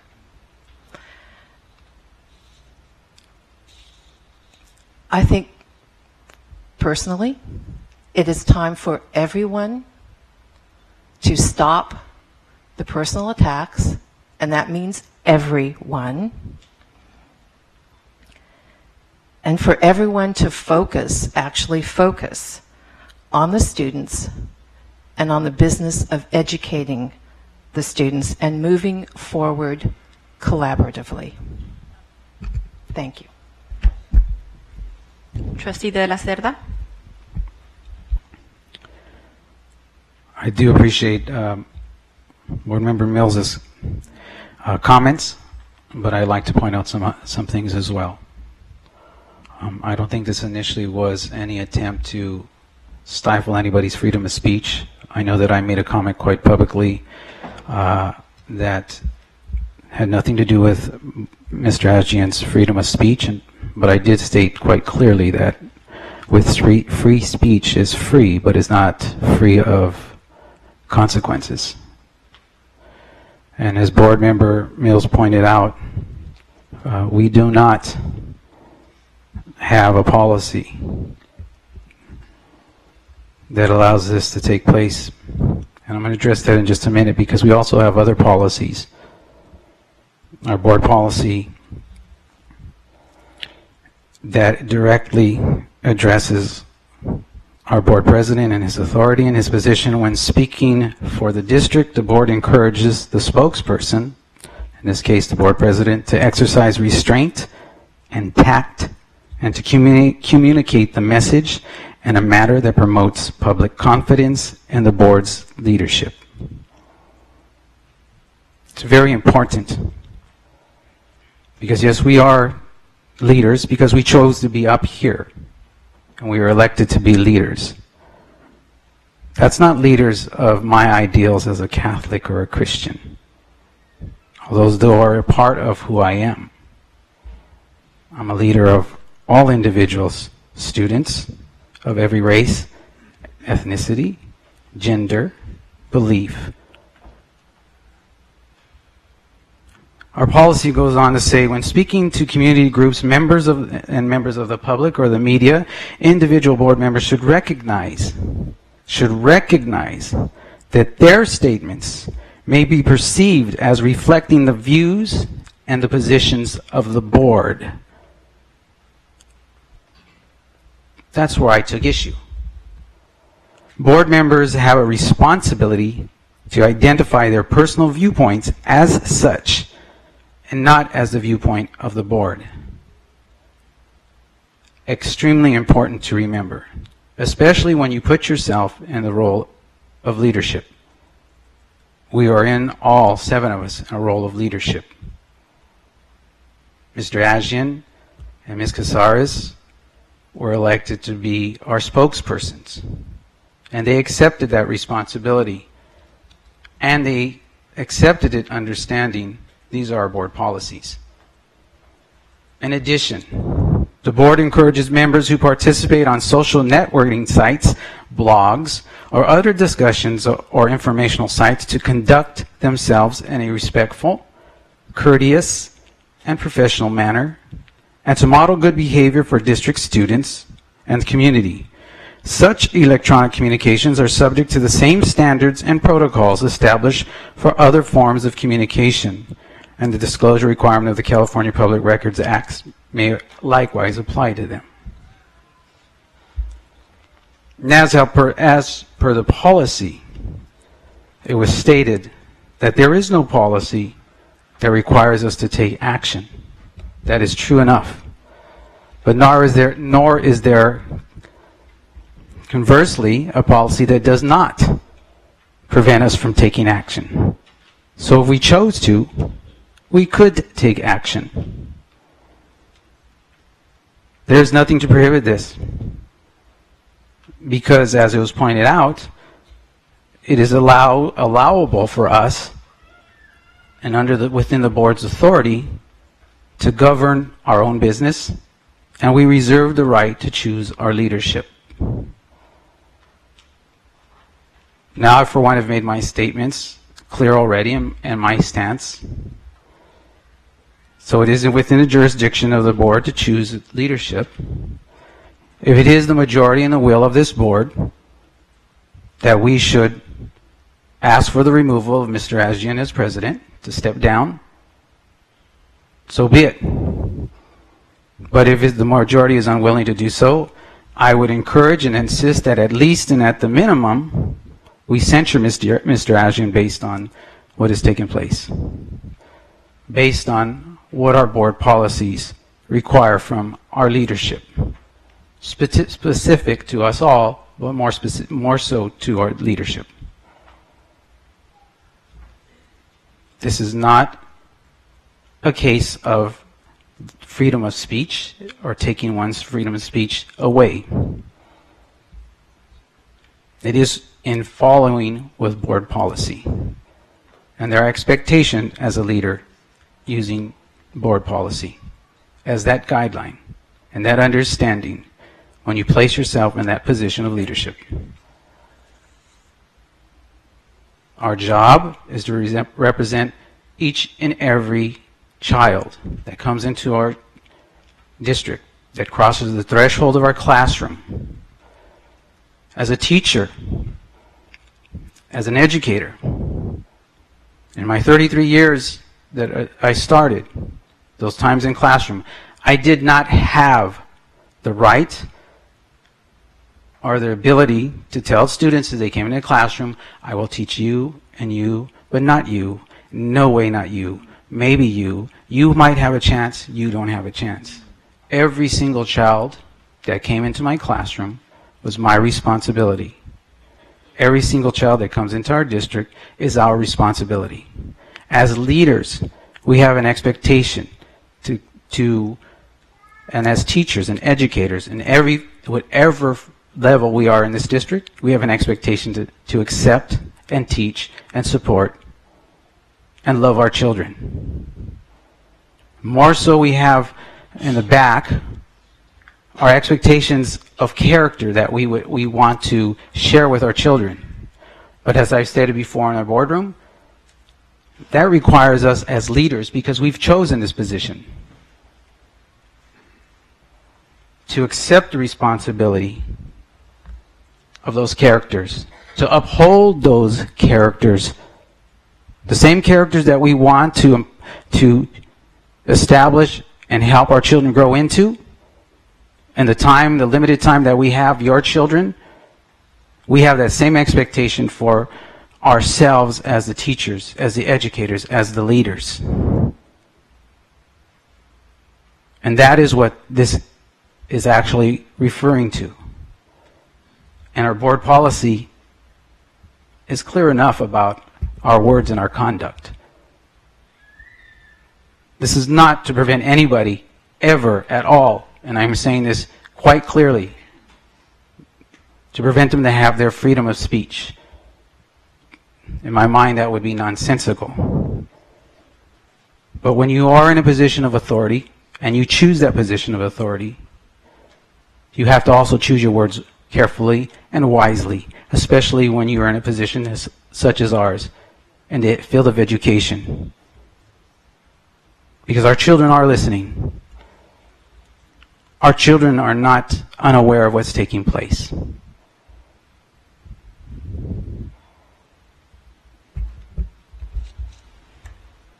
Trustee Davis. Thank you. Well, I think Trustee Mills was very adequate in saying that it is a free speech, and I don't think anybody on this board feels that anybody would ever discourage free speech. But like Trustee Delasorda said, there is a responsibility. There was a time on this board when a board member at a graduation said a few disparaging words about our military, about our president, and had comments and attitudes about the California high school exit exam. Our then board president asked him to step down from the graduation exercises, and we let it go. There wasn't any great big hurrah, months and months. He didn't go on the radio the next day and the next week and the next month and continue it. But no one is saying that you can't have free speech. According to the California Healthy Youth Act, I think this free speech should have been exercised more with, you can opt out. You, as a family, have the right to opt out. Do not, and your children should be safe in opting out. Your children are safe in our classrooms to go to school and to opt out of that portion of education. When 100 staff members stand up here and tell us that they want us to focus on work and that their work is being impacted by people in the community and parents saying, how are you going to protect my kid? Because I don't understand the unkind words and the attitudes that not just a board member, but the one who sits as our board president expressed to us. It really takes the focus off of the main thing. Our focus at the beginning of the year should have been on the whole district. Our focus at the beginning of the year should have been on, our pending strike and our negotiations with our teachers. During the summertime, we had 2,653 staff members involved in summer professional learning. That should have been the front page. Fresno Unified's teachers, staff members, paraprofessionals, office leaders, office managers, they go to classes. They learned everything on how to start the school year. You didn't see that. Instead, we had this distraction that creates a tremendous amount of anxiety and fear of safety and suicide. I recently attended a fourth grade showcase at one of our schools, and the kids had to show what social issues are brewing, and they had 10 ways to fight hate, and they listed 10 ways. And afterwards, I got a chance to talk to the students, and I said, what's the easiest on your list? And they said, well, to act and to join forces and to support victims. And I said, what's the hardest thing on this list? And they said, this is fourth graders, teaching acceptance. So if we can learn anything in school, we should learn acceptance. I don't think there's a litmus test of who's a Christian, who wears a cross, and who doesn't. I think your life speaks volumes of the way you behave. My husband and I have always taught our children, we don't pick on kids because they look different, smell different, act different, or come from a different home or experiences or circumstances.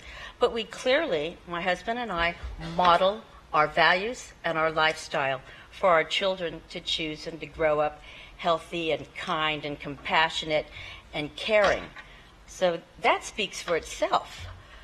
But our focus needs to be, and I would challenge anyone who sits in any position, their focus should be the education of our children. I regret that of what he said, but I have true compassion for his feeling of it, and I regret what he said, and it could have been over. He said what he said, and bless his heart, you know, it was, he said it, came out, boom. But continual, continual day after day, hour after hour, radio, talk show, blogs, etc.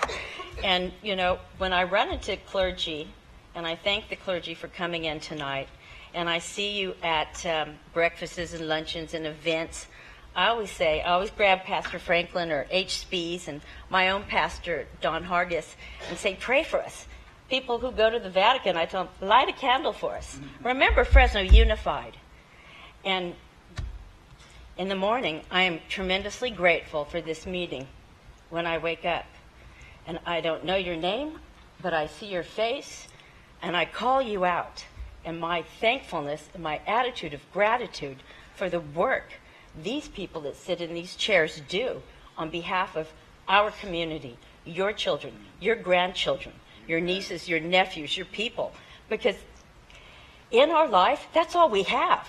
Our cars are mortgaged, our house is mortgaged, or some things are pay off, and our, you know, the only thing we truly own are our children. And we all collectively own every child in this community. I may sit in this area and live in the Sunnyside area, but I don't respect any border. I'll go to another school and I'll see what's going on, and I'll encourage teachers at every school, the principals at every school, like all of our board members. A lot of our board members, their children live in one area and they attend other schools outside of their area. They have the opportunity to really access the very best things and choices in our community. Mr. Ashton is a likable guy. He's got great stories. He was kind and enough to take me home after one meeting. He went out of his way because I live on the other side of town, and I appreciate that. But it's a matter of what will do the better good. Will every word that comes out of my mouth help and support students in the classroom, teachers in the classroom, principals, people at the school site, as well as people here? So if given the opportunity, I wish that we would have had more governance and strategies for how we can, well, I have a master's in governance as well as Trustee Mills, and see, Trustee Ryan had one, and you went to CSBA. There's classes for that, and there's strategies, so we don't fall into a pitfall like the situation that we have found ourselves in. So I just think that we need to really call a ceasefire. No more radio, no more blogging, no more television, and let's stay focused on our students. Let's make the main thing, as they say. And I clearly would truly look forward to new leadership to lead us collectively for the safety of our children and the many staff members that are facing our students in our community. Thank you. Trustee Johnson. I'll be brief. Listening to Trustee Mills and everyone else, I'd just like to say that Ashton, he has the right to voice his opinion. But also, I think that as a leader, he needs to temper what he says, because when he took this oath of office, he was supposed to deal with how the state wants to educate our kids. The other part that I would like to say, when we talk about freedom of speech, there's a contradiction and all of that. And I'm going to go in a different direction. When we talk about our children, and then when I look at this flag here, and when I look at football games on Sunday morning, where you have 85 to 90% of people that look like me, then we do not have free speech because most Americans don't like for me to kneel. So we can see all of these contradictions when we talk about Judeo-Christian ethics and philosophies. And when we can go back into history, we understand that many times people use that Bible, and I'm a Christian, use that Bible to lynch people on Sunday mornings after leaving the church. And see, people don't like to hear that. But see, I just can't sit here and listen to all of this stuff that comes up.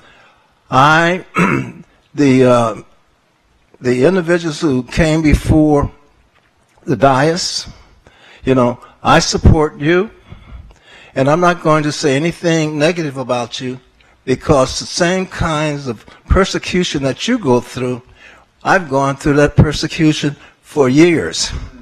And when I used to carry this flag as a United States military man, certain places I could not go without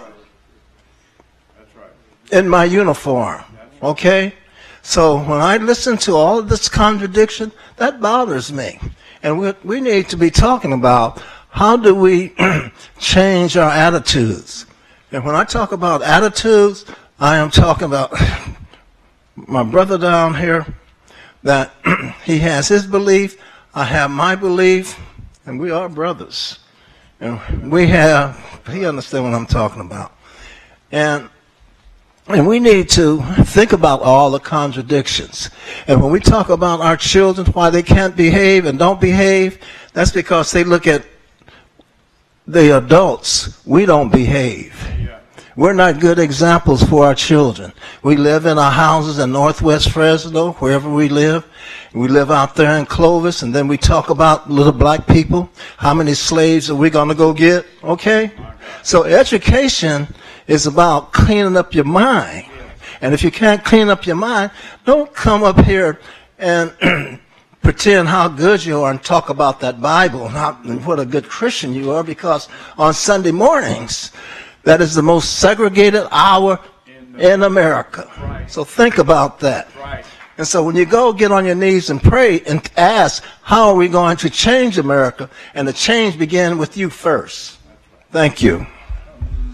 Any other trustees? I just want to add, Trustee Jonas and Rosa said something a couple of meetings ago that really touched me, and I want to repeat it. It's been unfortunate that as a board we've had to defend our standing next to all of our students.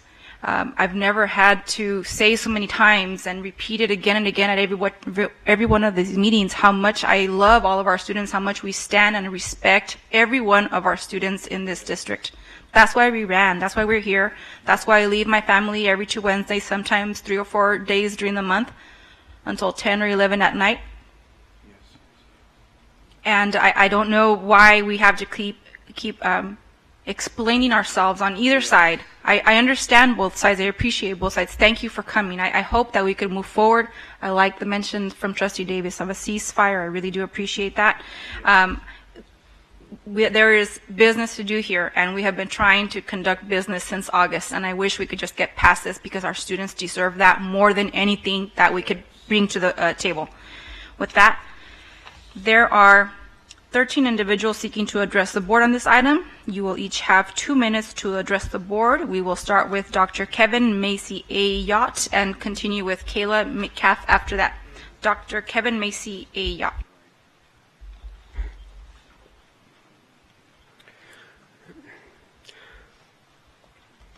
Thank you. First, none of us are calling for censorship of President Ashton's free speech rights. As a professor of communication, as well as a Fresno Unified parent, I revere the First Amendment, and I always defend everyone's right to express even objectionable speech. The First Amendment does not, however, require this board to condone Ashton's speech. A resolution of censure would be one way for this board to express publicly its condemnation of Mr. Ashton's statement. A motion to censure is like any other motion under Robert's Rules of Order and could be introduced by any member of the board at any time. You do not need a policy specifically authorized for censure. You can do this, so it is a choice by each and every one of you whether or not to do so.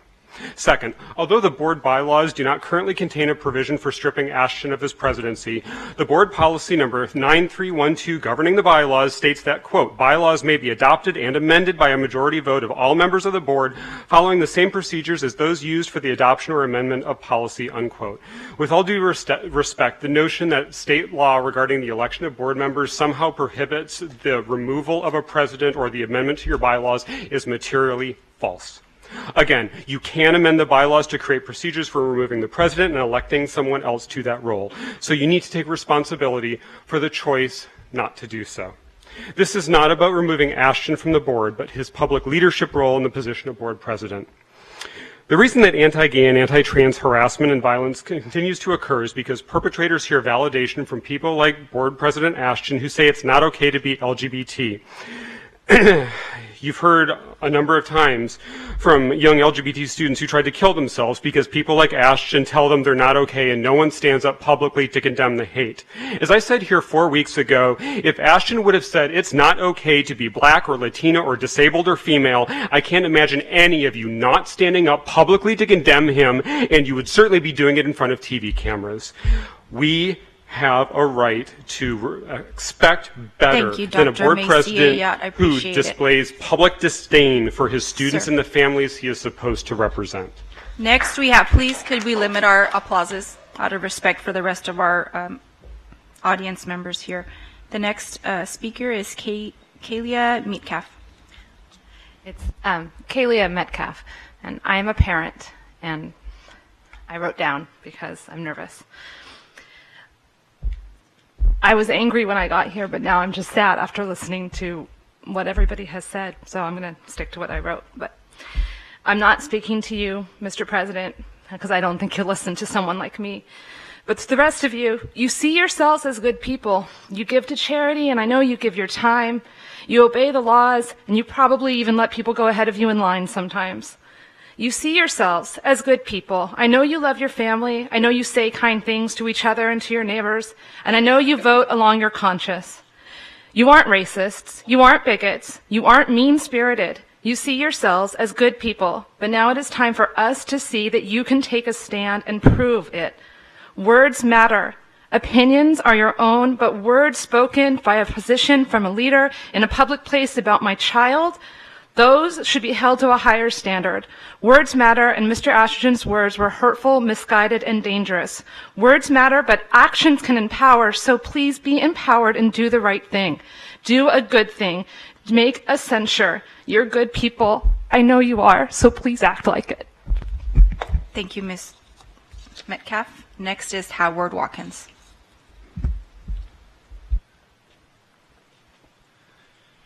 Members of the board, Superintendent Nelson, I was once president of the Fresno County Bar Association, and for people that know me, I give a lot of opinions on a lot of issues. But when I was president, I only gave opinions that were consistent with the board of directors and my obligations as president of the bar.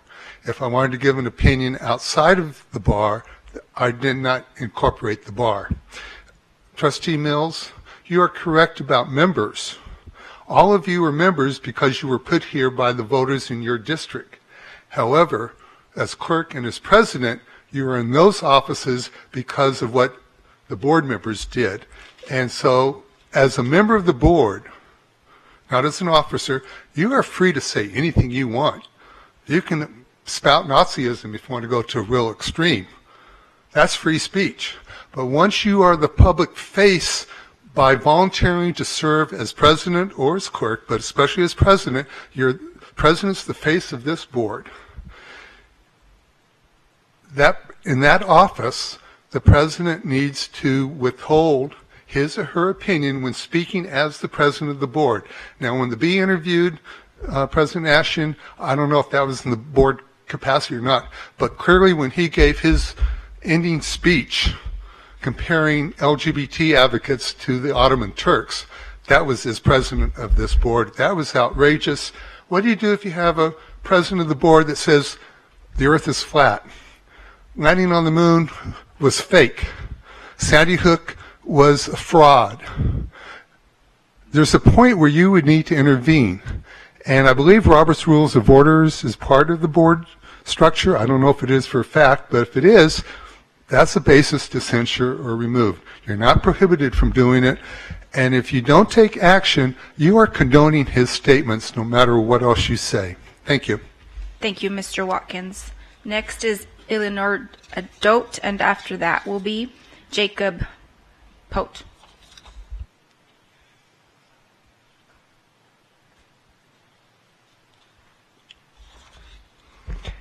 Members of the Fresno Unified School Board and Superintendent Nelson, good evening. My name is Eleanor Dote, and as a Fresno Unified parent of 2 students, I'd like to offer 3 reasons tonight as to why I believe Mr. Ashtian should be removed from the board, or at the very least censured.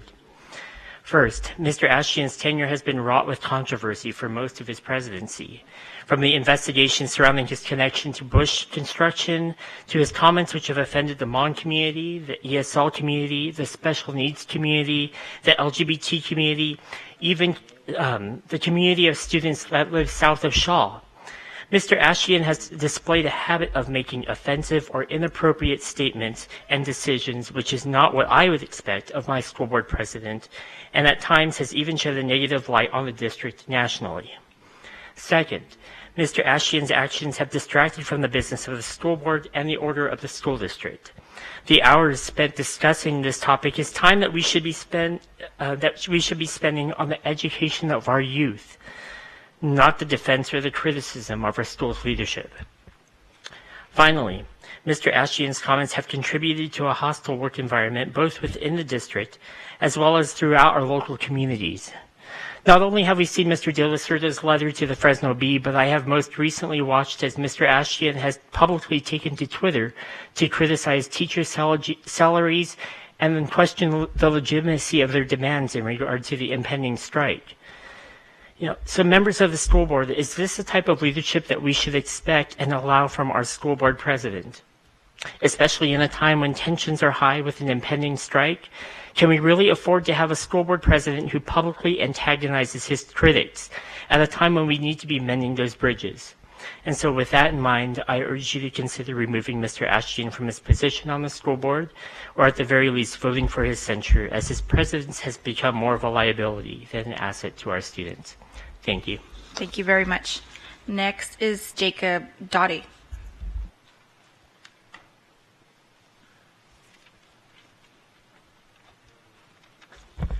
Hello, my name is Jacob Dote, and I am in 10th grade at Design Science High School, south of Shaw, may I add.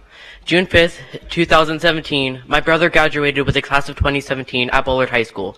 Students gave amazing speeches and talked about going into the real world in an honorable and respectable and formal manner. And then our school board president, Brooke Ashton, came up to speak. I was blown away about how quickly the integrity of the room fell apart. He spoke with unfactual statements, and at the very least, uncited. Such statements included that disabled students had 98% attendance, while the only thing high schoolers showed up to 100% of the time is Snapchat. Not only is this not true, how can you imagine that the students with perfect attendance felt? Furthermore, the president went on to end his speech with, "Catch me outside, how about that?" the pronunciation of which fitted that of the current meme. I can understand and respect trying to relate to the kids, but after amazing speeches from the valedictorian and student body, we get left with, "Catch me outside, how about that?" This man has since angered the LGBT community, Armenian community, the teachers of our school district, and the special needs community, just to name a few. Our school board president is unprofessional, and we cannot trust what he will or even might do online or in person. You have the right to speak as an individual, but when you make statements and say, as school board president, or on our behalf of Fresno Unified, you aren't speaking as an individual, you are speaking for the entirety of the students and the parents of the school district. Freedom of speech is free, but not free from the consequences, as Board Member De La Cerda said. And now I ask all of you Is this the board president that we want to have? Thank you. Thank you. Next is Reverend Steve Skiffington. After that will be Patricia Potter.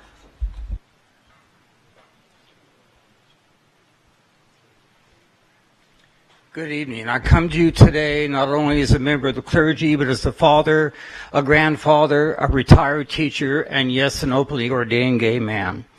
I was insulted and deeply hurt by the comments that I read. My husband and I were together 32 years before he died 2 years ago of cancer, not AIDS. When you have a child who is misbehaving and causing harm to the family, you become the adult and you tell the child, you don't set the rules, we do. I think this board has already done that by the comments Mr. Nelson made earlier, that in regards to the training of LGBT children and meeting with the community. I thank you for that. So the board in a way has already taken action. But not only must you be the adult and set the agenda, you must tell that child you're on restriction. And that's what you need to do. Thank you. Thank you. Next is Patricia Potter, and after that will be Reverend Chris Breedlove.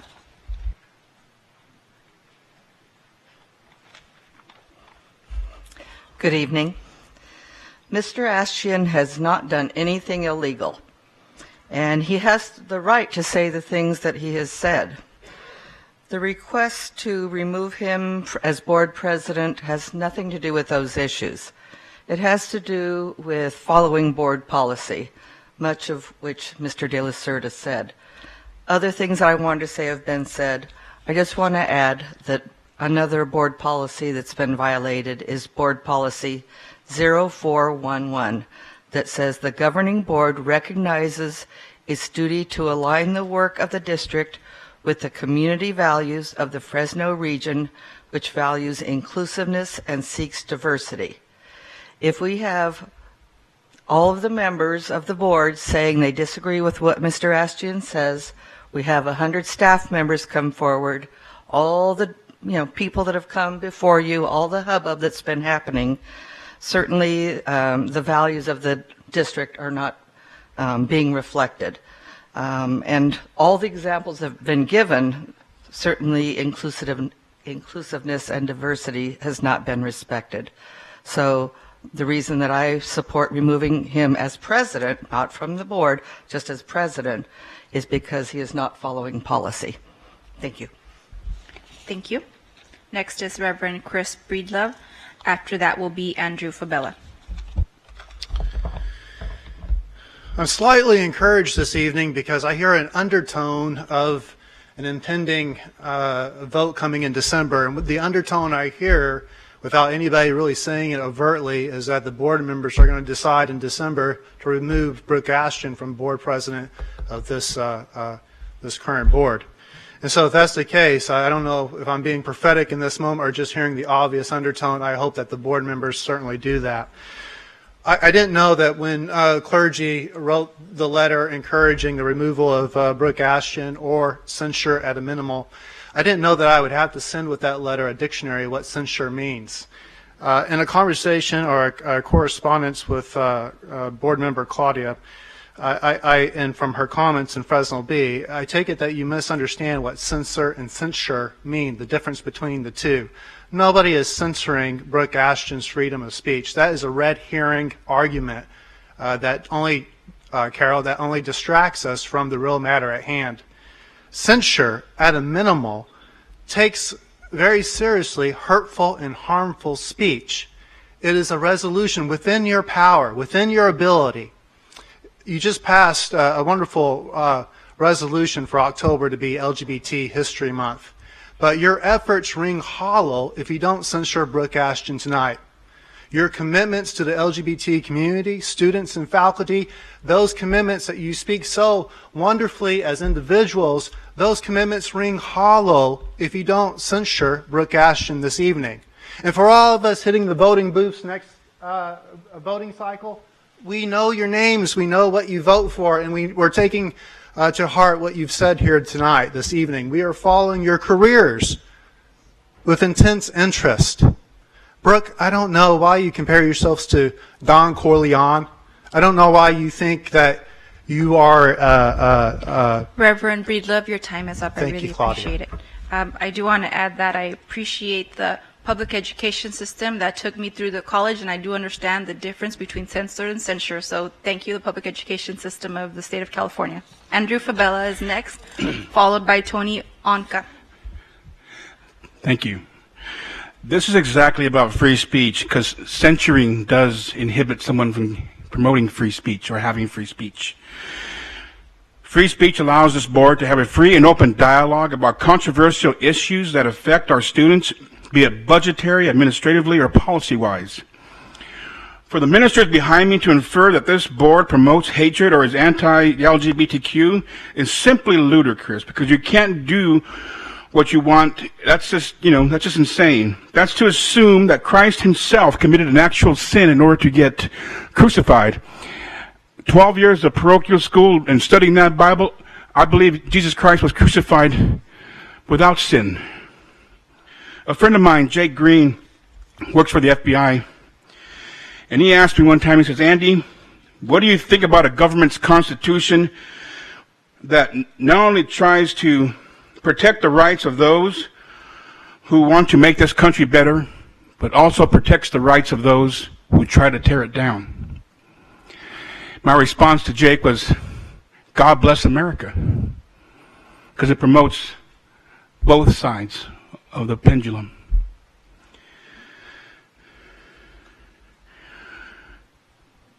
Board members cannot function if they are fearful of being censored because they are in the minority. We have open communications so that our public can express their opinions on how the district and its board and its classrooms and its staff operate this school district. I had a cousin who was killed in Vietnam in 1967, and he's going to turn 18 years old for the 50th time. And he did not die so a group of people behind me can tell me that I'm more Christian or less Christian, that they are right and I am wrong, or that I am less alike of LGBT than they are. That's the end of your Thank public you. comment period, Mr. Fabella. Next is Tony Onca, followed by Tristan Stokes.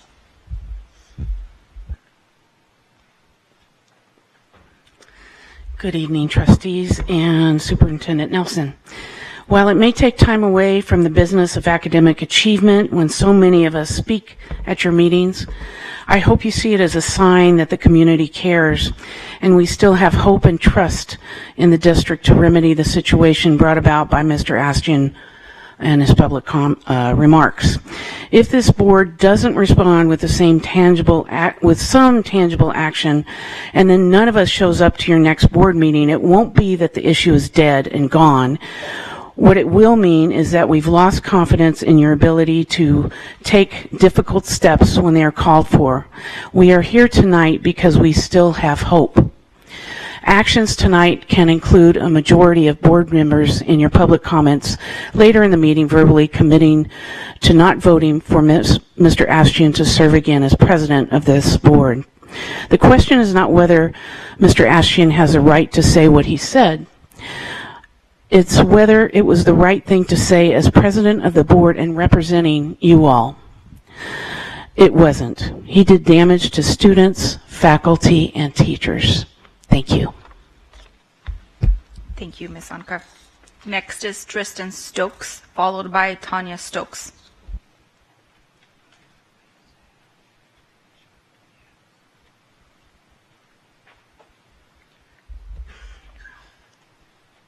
It takes no compromise to give people their rights. It takes no money to respect the individual. It takes no political deal to give people freedom. It takes no survey to remove repression. Wise words from Harvey Milk that apply today.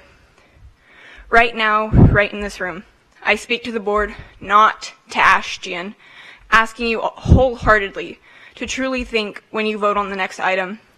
I understand that as Americans we have a right to free speech, but freedom of speech does not equal freedom of consequences.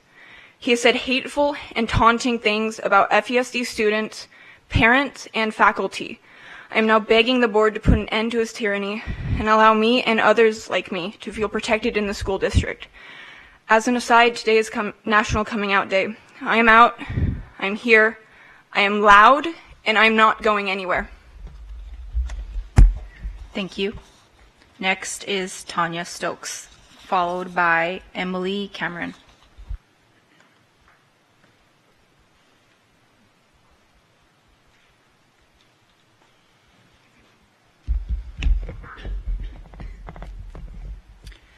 I am an FUSD parent, and I wholeheartedly support Brooke Ashtian's right to exercise his freedom of speech. What I also support are the natural consequences. He has not been held accountable for his hurtful and hateful comments about many of the parents and children of FUSD. He continues to reference and hide behind his Judeo-Christian values as if his brand of morals and values are above all others. I have taught my children to be kind, loving people. I've taught them to give until they cannot anymore. I've taught them to stand up for themselves and those that are unable to do so, to help the weak, disabled, and poor. They do not lie, cheat, covet, steal, murder, or break any of the Christian commandments. And most importantly, I have taught them to own their actions and apologize when necessary. All of these lessons have come from a pagan lesbian household. FUSD boasts a student body of 74,000. By a conservative 10% estimation, that is no less than 7,400 LGBTQ students in this district feeling that they are being judged, bullied, and disrespected by the school board president. I am hoping that this is the last time I need to address the board on this issue. Brooke continues to behave in a manner unbecoming to this board in this district. In my former employment with a different school district, I was introduced to a phrase, moral turpitude. This is something I expect of people in power. He has not attempted a heartfelt apology. Instead, he's painted himself the victim and openly taunted our teachers on social media.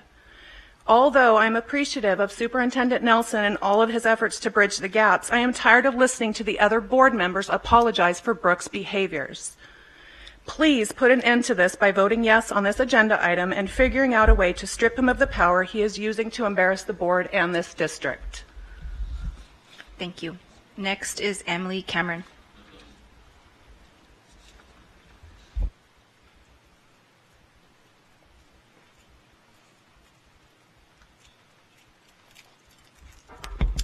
Good evening. My name is Emily Cameron.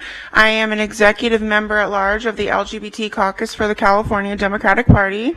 I've spoken to this board previously, and I don't want to just repeat everything I've said in the past. So I just want to remind you guys that we have a chance here to be part of the solution, not part of the problem.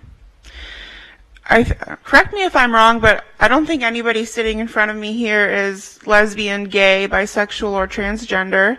And to me, this is like the textbook definition of systemic inequality.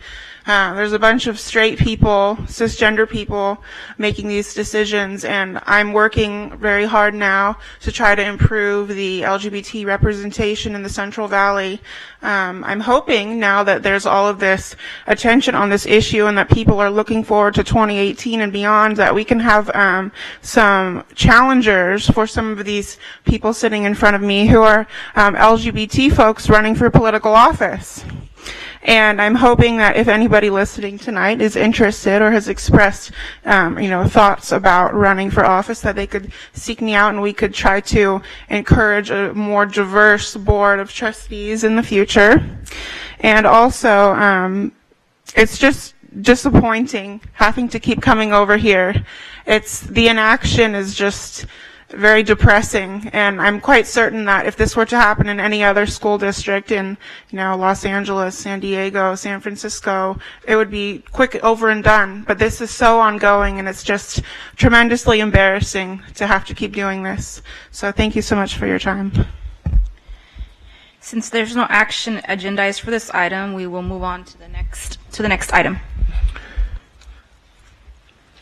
There are no C items for this portion of the agenda. Board interim superintendent. Are there any board superintendent communications? Member Mills. Yes, thank you. First, I know everybody's been waiting for this, but the reserve cap bill was actually signed by the governor. So that has now established that the reserve fund is capped at 10% of the general fund. Secondly, the other bill that has been signed is a Native American Studies bill requiring the State Department of Education to develop curriculum for Native American studies. I would certainly hope that this district would get a hold of that curriculum and would offer a Native American Studies course. The third thing that I wanted to ask about, because this is something ongoing that is troubling me, and this is with respect to Jim B's vote to not move forward and continue with Kaiser, and that was the vote that came from labor, not from the district side of the vote on that. So I'd like to get an update on that, and if there is anything at all that we can do to make sure that the 1,800 plus people who are on Kaiser, that we can keep that healthcare program for them and they can stay on it. And I'd also like to have some input in a board communication or some other method that's appropriate on whether or not there was an unauthorized delegation of the board's authority at the time JIMBY was created in 2005.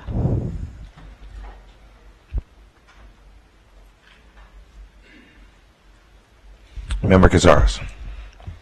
So back to what our business here is, I just want to thank Principal Wheeler from Hoover High School, who has been very welcoming to my family and myself at the events for Hoover High, including the Fresno Unified Soccer games that happened a couple of weeks ago, the football games where they've just made me feel part of that family from day one. And so thank you very much to Principal Wheeler and Tim Carey and Nick and their staff. Looking forward to homecoming this Friday and wearing my green.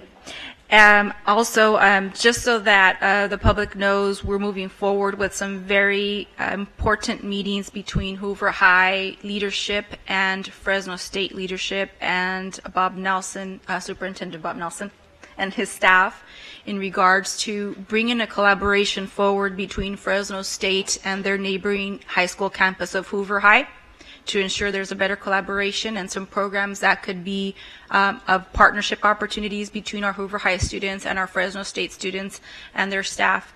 And I'm really appreciative of all of those that have come forward to schedule that meeting and get that back on the agenda as soon as possible. Thank you.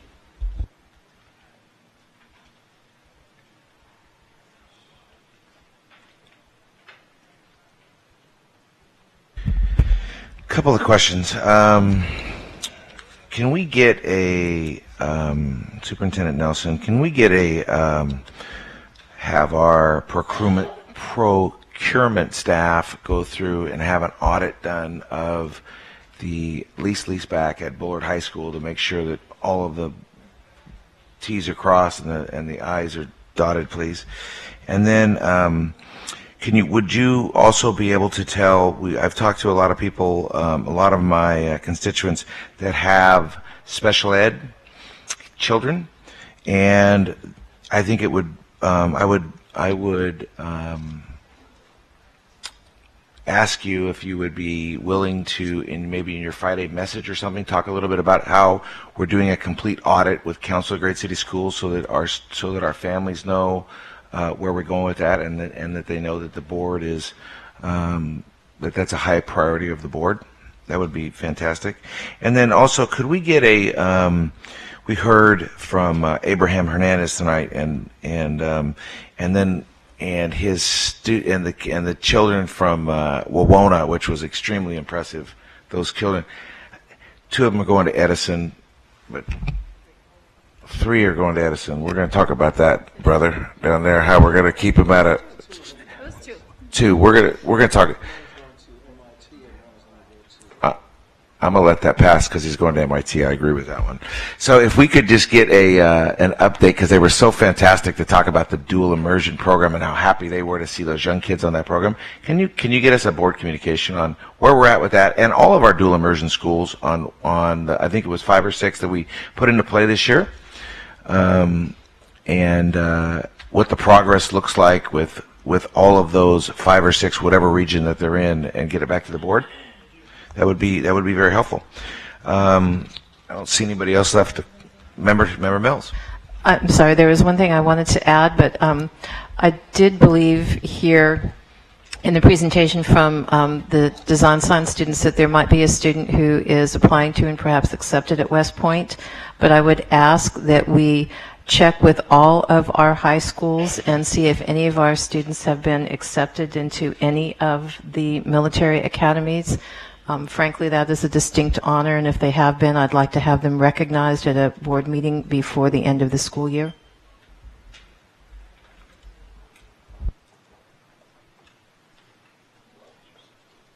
Not seeing any other discussion, the meeting stands adjourned at 8:20.